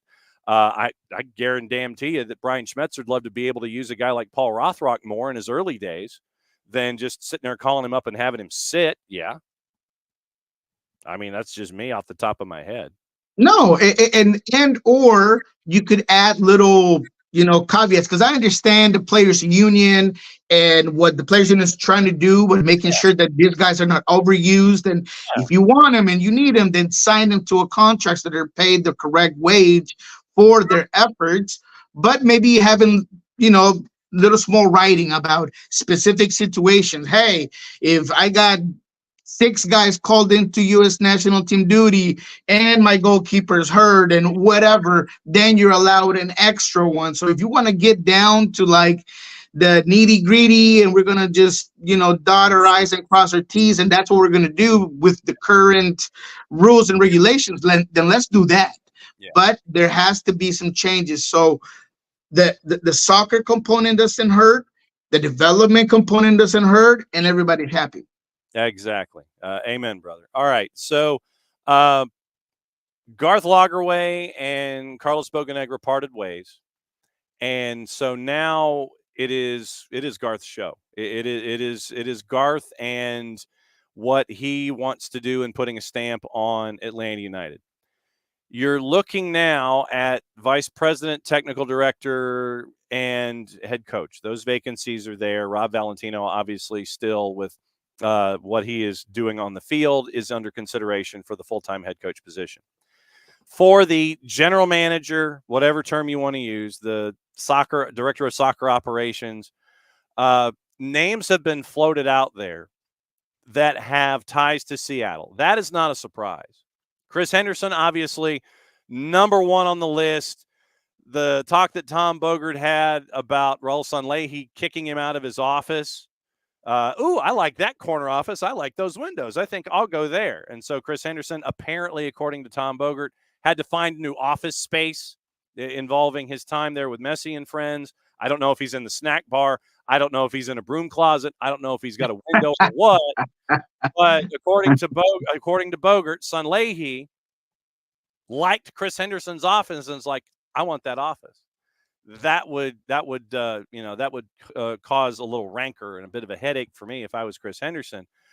But other names out of Seattle past and current Seattle are being floated as a part of this discussion. To me, Chris Henderson seems to be the number one slam dunk idea. But other names being floated as a part of this include Mark Nichols and Craig Weibel. Yeah. When it comes to hearing those two names in addition to Chris Henderson, how would you explain who those individuals are? Would they be in a mood to make a move like that? I would think Craig is happy where he is right now. But for those that don't know Craig and Mark, explain who they are personality-wise, what they've done through the Seattle framework, and what they could bring to the table. Yeah, let me just start by saying that with the Tom Bogert report, I mean, there's stuff that I can't report on, but I will say that Chris Henderson, I've heard from several sources that there have been times where he is a little bit undermined and underappreciated to a certain sense. And just simply looking at Inter Miami as a whole and who they are, it does seem like he tends to be the guy in the back of the room rather than in the front, when he's probably doing a lot more than that. Yeah. So I definitely think that going somewhere like Atlanta, where he'd be the face of the game, he'd be the face of the organization. He has his boy Cameron, Kobe and Shaq type of situation again. I think that it will be perfect. Yeah. In terms of these two, look, Mark Nichols is a very smart and well put together front office member. He is his main attribute to the Seattle Sounders, both with the academy. He's been in Columbus for some time now, and I think that he's someone that is more of a behind the scenes guy that has a lot of understanding of development of players, understands the league, exactly where teams need to inject money to be successful, not over 1 or 2 or 3 years, but over a decade of soccer. I think that he's shown that everywhere he's gone. He's a really good, well-connected element within MLS, but I don't know how much exposure beyond that I can say that he has. There's no doubt that his networking has gotten bigger as time has gone from the point he left Seattle to where he is now. I believe he had a short running in Nashville before going to Columbus, if I'm not mistaken. But all in all, I think that Nichols is a great guy. I just don't know if he's Atlanta fit. And what I mean by that is that Atlanta comes with a lot more than just the soccer IQ and the ability to do the job. There's a thick skin component. There's a necessity and an ability to handle everything that comes at a club with as much expectation. So I don't know if Nichols has that sort of experience and that sort of shield around him to really be successful in a market where he's going to be hammered down every day. And I feel like you need a little bit more experience. You need a little bit more of a name, of an aura. Carlos Bocanegra was a guy that should have been fired a long time ago. And it still felt like he was going to run his race, put the blinders on. I don't see nothing. I'm doing my own thing. He wasn't successful at it, but I feel like that's something that he had to his quality. I don't know if Nichols has that. When it comes to Weibel, I really like him. And I think that he has has that thick skin. He's been hammered every single year, season, moment, month, day, hour, minute since Garth Lagerwey left the ship to him. And I do think he's well connected. I feel like he's a guy that perhaps with a bigger checkbook behind him, I don't, I'm not sure where he would be at right now, because there have been, I've seen where his work ethic, where his planning has gone, but it hasn't executed because of the limitations here in Seattle. So he's someone that I would say it's a better possibility than Nichols. Now, would the Sounders be willing to let him go, and how would that look? And would he be willing to go down to a place where the expectation is even more, and where he's coming to a whole new ball game where he has no control over what's been going on? That's another story. But I do feel like out of the candidates that I saw, he's the most qualified because of those additional things to his soccer IQ. We can all have networking of people doing A, B, and C. If I don't have the sort of ability on me, but there are things that you're going to have to be the Atlanta United face in the managerial position, and I feel like he has a lot of that. So in order, it would be Henderson, Weibel, Nichols. If you were to rank the Seattle ties to filling in that GM position, to you it would be Henderson, Weibel, Nichols. Correct. But I would not be surprised, and I'm not going to say a name here because I don't have that green light, but I would not be surprised if there was a candidate that would come up of an international aspect or global, more of a global name, even if it's not more recognized here in MLS and within the United States, that would be an option there. I know that it hasn't come to fruition, but I know that they've talked to him. So we'll see where more of these candidates come up. But out of the ones that you're asking me, yes, I think Craig is the one that at least hold the more water out of the two. Okay, and so now that you have intrigued me, I'm going to DM you after the show and find out who that individual is. You know what time it is? It is time to play cliffhanger for yet another week, because all of these topics of conversation that we have leading up, it's like, man, we could go for like an hour and talk about things. But I know that I only have you for a certain amount of time. I also don't want to get you up out of bed at 7 o'clock in the morning to break things down, or keep you from 7:30 to 8:30 as we go here on a Thursday. All right, cliffhanger time. And for those that might be catching us for the first time, what this is we go through all of the games on the weekend, and we give Niko the juice boxes that are attached to them, and we ask his opinions on what he thinks. And I think it is safe to say, Niko, to this point of the season, how well have you come out on the plus side with everything that you've done on Cliffhanger, do you think?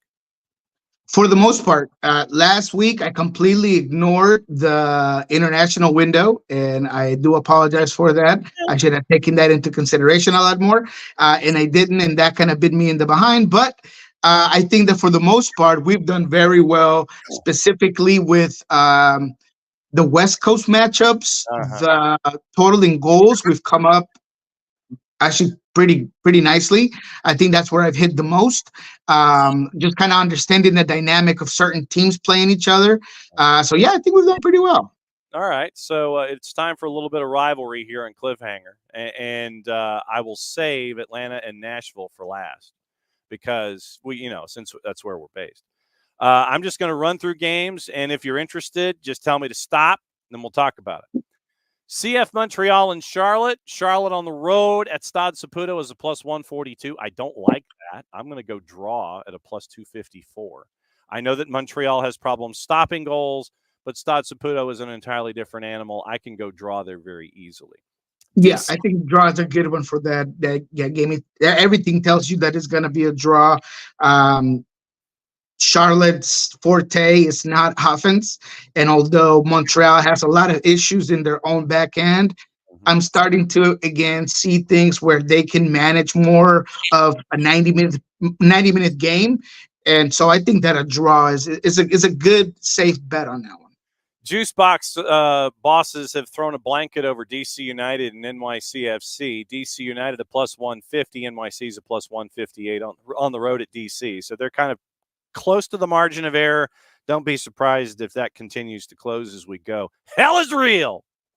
Cincinnati a plus 127 at home against Crew, who's a plus 184. And your draw is a plus 277. It is 2-3 in the Eastern Conference. What say you? Yeah, first of all, I would like to check on the goals there.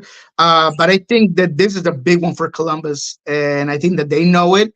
They have egg in their face, and they really want to get rid of that after the Seattle Sounders loss. I understand that Wilfred took the high road and whatever you want, but as a competitor, as someone that has not seen the back lights of any team in MLS in a very long time, and a team that understands exactly what's at stake here on out, I think they're going to use this game against Cincinnati as a statement win, and I have them winning this one, and I have them winning by a couple of goals. Wow. 3 is a minus 124. 3.5 is plus 126. So that's where it turns. Oof. Yeah, they know there's some goals coming on that one. The 3.5, that's where it turns. What's the 4 plus and 2, a half? Plus, okay, well, 4 is a plus 221. 4.5 is a plus 275.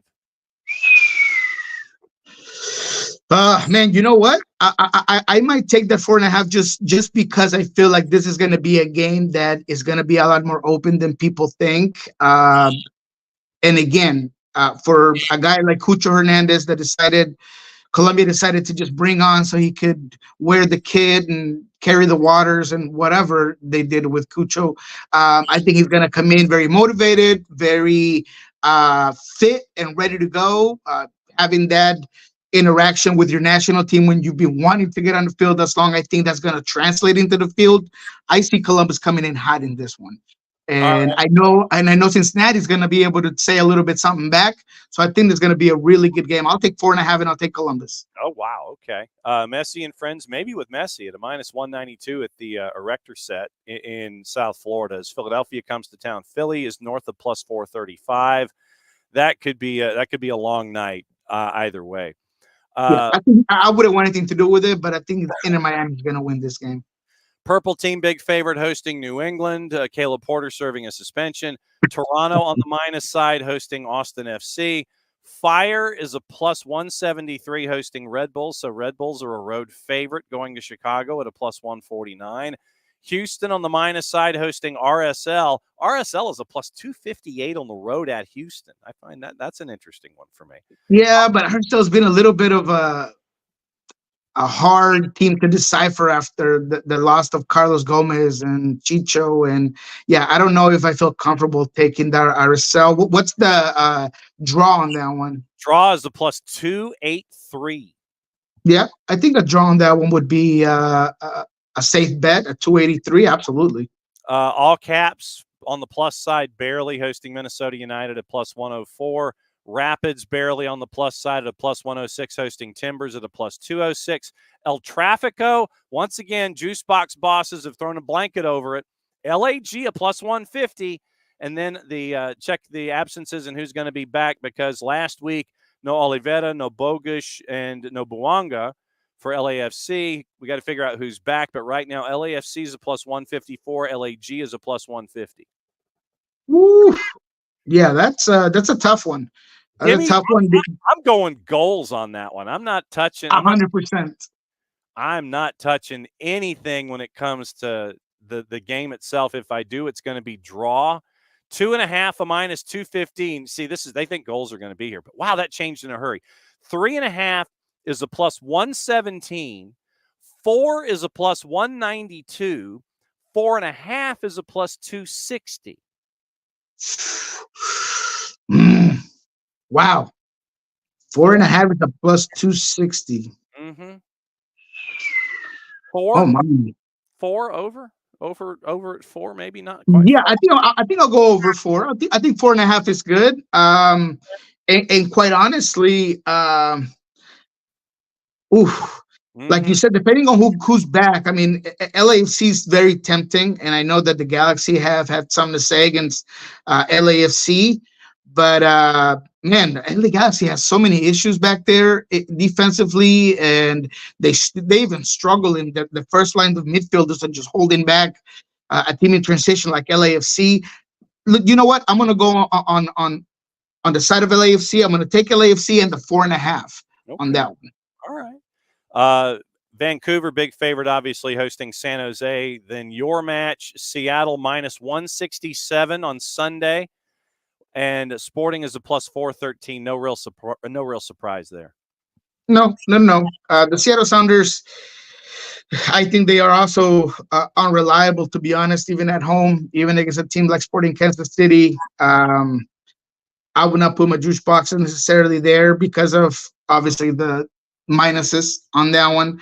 I think a draw is somewhere where Sporting Kansas City could come and benefit out of a game that maybe they can slow down, make very uncomfortable.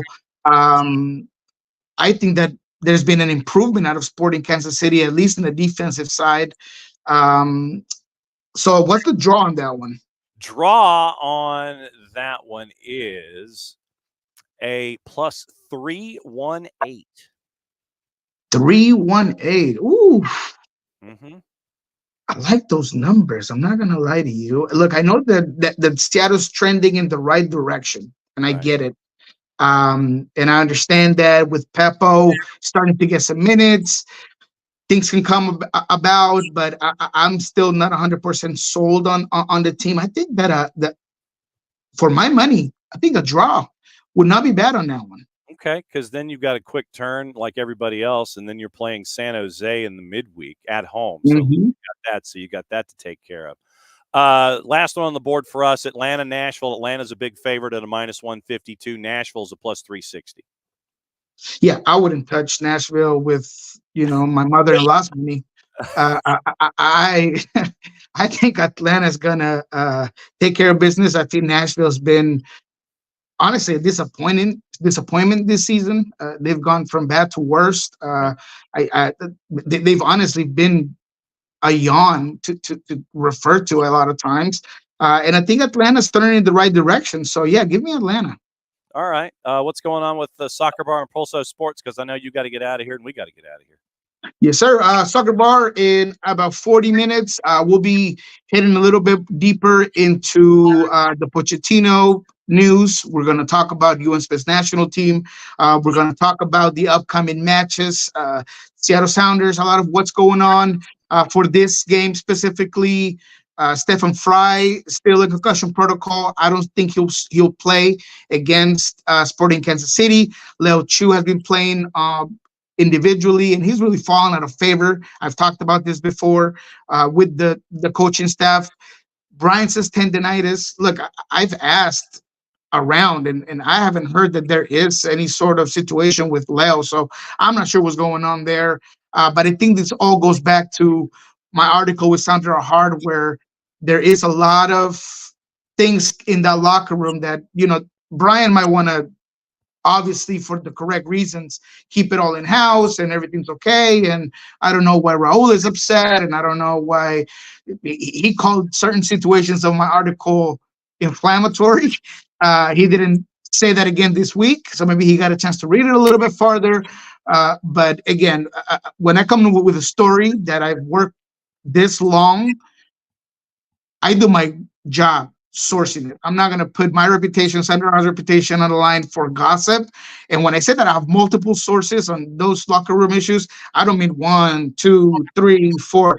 I mean beyond that. So there's definitely a lot going on in the locker room. We'll see how that plays out. But we'll talk about that as well in Soccer Bar. Pulso Sports will have everything that goes on today in training. On Sunday, I will not be at the game, but we will have one of our reporters there. It's my birthday on Monday, so I have the weekend off. So I won't be at the game, but I will have a reporter there that's going to bring you guys everything that happened after the game in the Sporting Kansas City Sounders game. So you turn 25 on Monday. I see how this plays. Yeah, That's right, 26. There you go. Plus that. Early birthday, early happy birthday from all of us. We love you very much, and enjoy your weekend. We'll catch up with you because we will have 2 games to talk about when you come back on very little sleep next Thursday as we break things down. As always, great to see you, my friend. Thanks for all the intel and all the insight. We'll catch up with you soon. No problem, my friend. I'll make sure to bring the 20-ouncer for our next show because it will be a long one. You ain't kidding, brother. All right, enjoy it. We'll catch up next time. Thank you, guys. There he goes. That's Niko. Niko's got sound. Niko has a soccer bar coming up in about 40 minutes, and so he's got a jet, and he's pretty busy. So tomorrow, once again, as we get you ready for everything on the weekend, Nashville coming to town. So that means we catch up with our buddy Lucas Panzica, part of the Nashville SC radio broadcast team. He's going to bat leadoff for us tomorrow morning. Like I said, he might be in his car, so we might not be able to see him, but it will be a part of all of the pomp and circumstances we get you ready for the weekend. So Lucas will join us at 9:05. Hopefully our friends from Beyond Goals Mentoring can join us at 9:30. 10 o'clock, Tyler Pilgrim joins us, back from his vacation, back from being on a boat. We'll find out about that experience for him and what he's thinking as we're getting into the matchup with Nashville. Then Jason's set to join us 10:30 or so, and then we will get ready for everything going on for the weekend. Hopefully we get joined by some other folks. Maybe Jarrett can crash. Maybe Maddie can crash. We'll see what kind of party we can have here to get you ready for the weekend with Nashville coming to town. Going up against Atlanta United. So very, very busy weekend for us. At the same time, once again, remember, Atlanta United, Nashville's on Saturday night. A Sunday afternoon, it is Atlanta United 2 and Huntsville City Football Club on the SDH Network. 2:30 pregame, 3:03 kick from the Fraction. It's weather is supposed to be questionable at best, but it is the penultimate, meaning next to last, home match of the season for Atlanta United 2. 4 matches to go. We're going to catch up with Steve Cook tomorrow. You'll hear from him as they get ready for a rivalry match. Huntsville City out of the playoffs. They can play spoiler against Atlanta United 2, so you'll get that on Sunday afternoon. It is okay to now go over and switch to the introductory press conference of Mauricio Pochettino and what U.S. what U.S. Soccer is doing with him in New York City at WBD headquarters. So switch over to that. Enjoy the Q&A. Enjoy the introduction there. Mauricio Pochettino officially official, and we are officially out the door. Back in a little less than 22. Thanks for hanging out with us as you always do. Let me say hi to everybody before we get out of here, by the way. Morning Four-Card, morning Harry, morning Michael, morning Michael. Michael Head, Michael Valverde, morning Alex, morning Rich, and morning Pars. Hopefully the move is going well and that you beat the rain. Morning Tom, morning Alex. As always, thanks for dropping by. For all of you, you can catch up with us on Twitch, on the 280-character app, on our YouTube channel. Catch up with us on our app as well on Spreaker. That's speaker with an R in the middle. Then you do a search for Soccer Down Here, set your notifications, follow us on all of our social media platforms, Twitter, Instagram, YouTube, Facebook, soccerdownhere.net, all over the place. And don't forget, as always, obviously our friends from Alliance Nurse Corps. Once again, different QR code to end the show with. If you are looking for a career in nursing or looking to change your career in nursing, check in with our friends at Alliance Nurse Corps and hit that QR code. And you can start your career in nursing or start your next steps in a career in nursing right there with our friends at Alliance Nurse Corps, over 30 years of experience. Great friends with us here at SDH, as well as our friends from Kaiser Permanente. All right, get out of here. We'll be back tomorrow, a little less than 22 hours, 9:05 in the morning. We'll get you ready for the weekend. As always, thanks for dropping by the morning show. I'll whistle us out this time, and let me find the appropriate banners, and then we can get out of here. So outro slide, here we go.